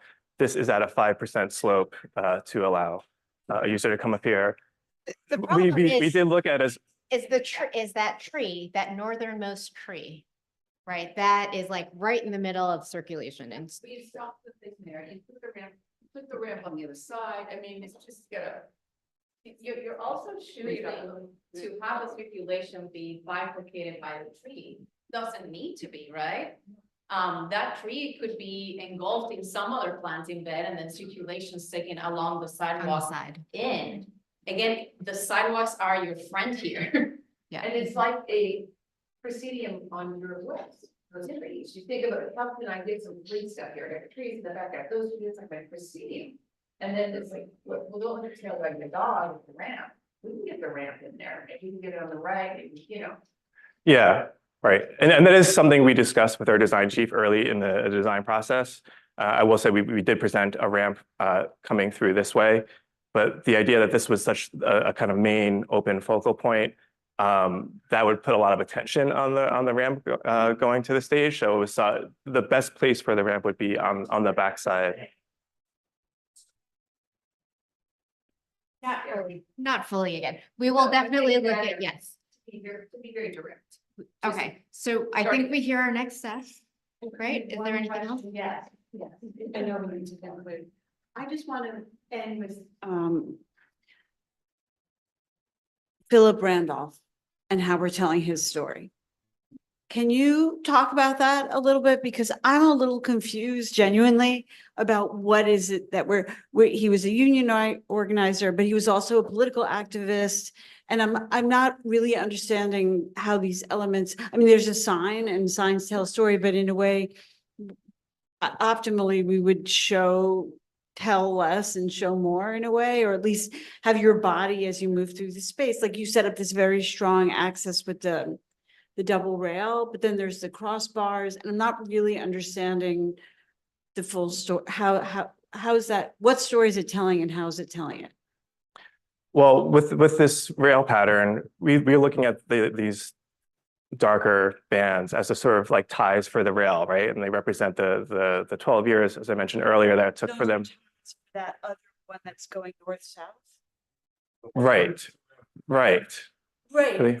What I'm saying is, so the tracks are going north-south, but those really wide, thick are supposed to be ties? Right. Okay. Right. And so these are like the bands, the 12 years it took for them to get a union contract, leading up to the stage, since Randolph was an important organizer for the March on Washington and various other things, where we thought there would be a quote from one of, not necessarily the quote that we showed, we'll be working with somebody but a quote from one of those speeches. And the sign itself near the stage would be the sort of connective point describing more about Randolph's legacy, his history, as well as some images and descriptions of the commemorative aspects in the And landscape. there's text in the ties. No. They're just ties. Yes. And all they're telling us is he was an organizer for the rail. Right. Yeah. And I will say that we did We did various iterations with this and worked with Arts and Antiquities, and we did look at putting possibly text within those bands as a kind of timeline. Yeah, because it was deemed as a maintenance issue, so that's why it is. So one Yeah. thing I want to, two things I want to ask you to consider in your kind of reiteration of the design. One is, I feel like the scale of these don't read as ties. And maybe think about, I mean, they're too wide, they're too far apart. To me, they're not, I did not understand that they were ties. I know that this north-south element is supposed to be tracks, but I had no idea why we were striping the plaza. And I think most people wouldn't read them as ties. Right, yeah. Like ties are narrow and close together. Sure, right. We were trying to like step away from being too literal with it, because it already is quite literal with the paving pattern. And we were hoping that it would lead you to the stage and the sign, which would tell you more about the commemorative aspect of what those ties represent. Okay, but maybe you still want to consider making it readable. So I look at it, I see a railroad, like no one would see a railroad on the ground here. You would have to read the sign to understand why there were stripes on the ground. Right? How could you know? Because the proportions aren't the proportions of ties. And the other thing I want to ask you to consider is that wall is the beginning of something that could be like quite elegant and beautiful. And the sign it's in this image, it really shows it. This as a kind of terminus for a strong, long alley, access is the word I was looking for. It's disappointing because it's like a sign. However, by contrast, that wall with that beautiful quote embedded in it, maybe that wall just comes around and you get to the end and you read the quote. Like that's going to be much, and the signage is somewhere else. What a glass, the curve.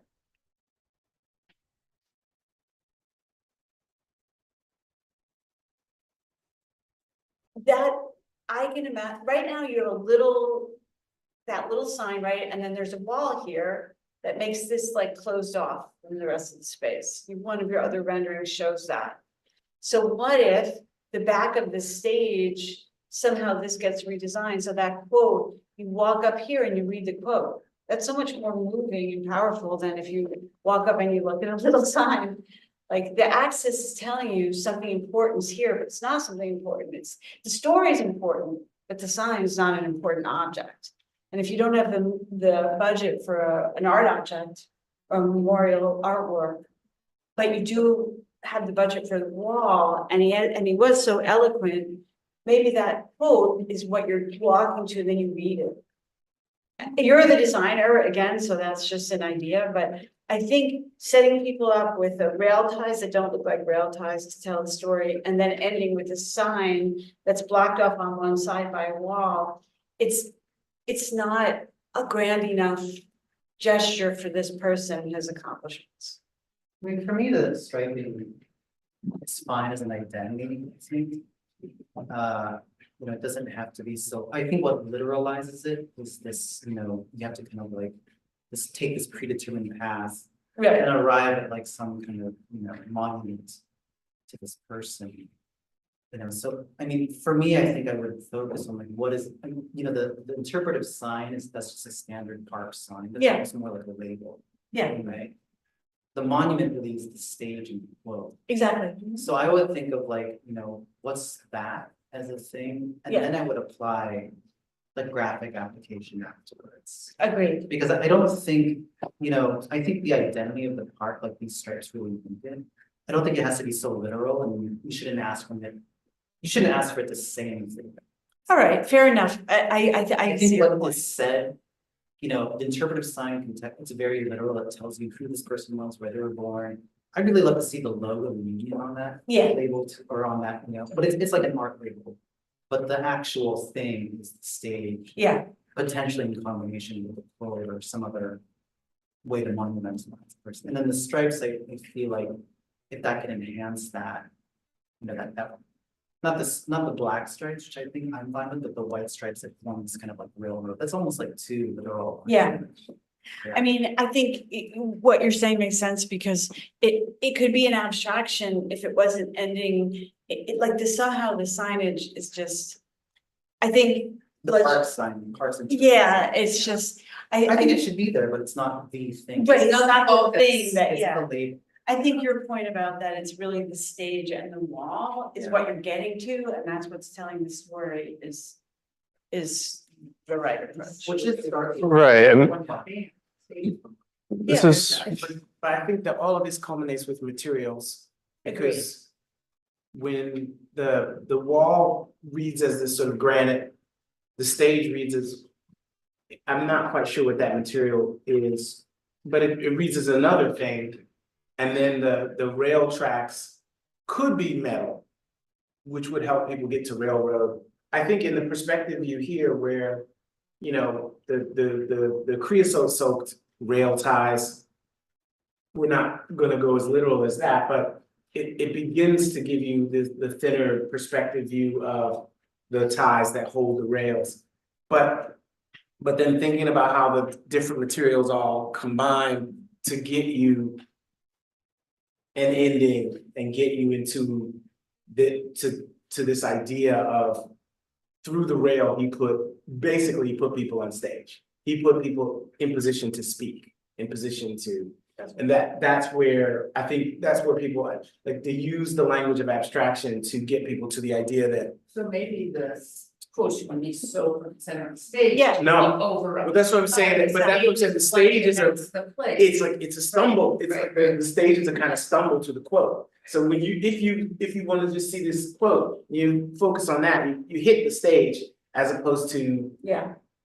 Sort of getting down this line and then being presented with the quote. So but I also think, thinking about what the materials of the backdrop are, the materials of the stage are, and finding some way to unify the elements to stay within the theme of this production, that he organized rail to help people to be seen, which is, I think that's the simplest method of telling the story. Also, I think this rendering is a little, you wouldn't actually see it that way, because there's a wall right here, right? That separates the signage from the quote. So this rendering isn't exactly showing it the way it would look. Right. Pardon? The wall should not be there, exactly. The wall should not be there, like. should be where, sorry. Well, right now, you have a wall that's running north-south right here. Where the Yes. woman is, there's a wall. There's a wall. Right. But this rendering doesn't show it. So what would happen is you would come down here, Uh-huh. you wouldn't be able to design with, the quote would seem separate. So I think Ken said it eloquently, like, the thing you get to should be that stage of the quote. That's what's really moving here. And then the signage belongs on the site, but it's not the thing that you're getting to. It's not an artwork, it's just a sign. But the quote is beautiful and it's moving and it's powerful. So you could use that, you know, and then again, we're not designing it, you are, but that's an idea. Seems like it kind of. We're- You say that. You said they are, we did, Yes. okay, so. Can I just? make a Yes, couple things? please, yes. So we're all in agreement that we will take a look at the stage in its current form, but it has to be at the north of the triangle, right? That makes the most sense. Yeah. It's where you Okay. have the most space. Yes, And right. then the other big element, next is just look at the south. We will look at this out. Yep, well, yes. And we then got it. possibly trim that bed where you have the seating to the right of it. To make that less of a pinch point. Well, I think if we're looking at the stage, all of that will, Yeah. as cohesively will be looked at. Yeah. Do you want any other clarifications? No, I think that's it. Good. But I also do think that working with the abstraction of the rail as a metaphor for getting things done is a really valuable abstract statement that you've made. So I know we've been criticizing, but I do want to say that I think that sort of using the rail and this idea that, you know, industrial America created this movement essentially, I think is viable. And I think that can work really well here. Thank you. So thank you, Sheena, and thank you, Ben, for your kind of patience and listening to all these comments. This will be an incredible addition to the, we already know that, we're kind of like fussing around with the edges here. So we've gone through what our comments are, and we look forward to seeing it when you come back. Okay, great. Thank you.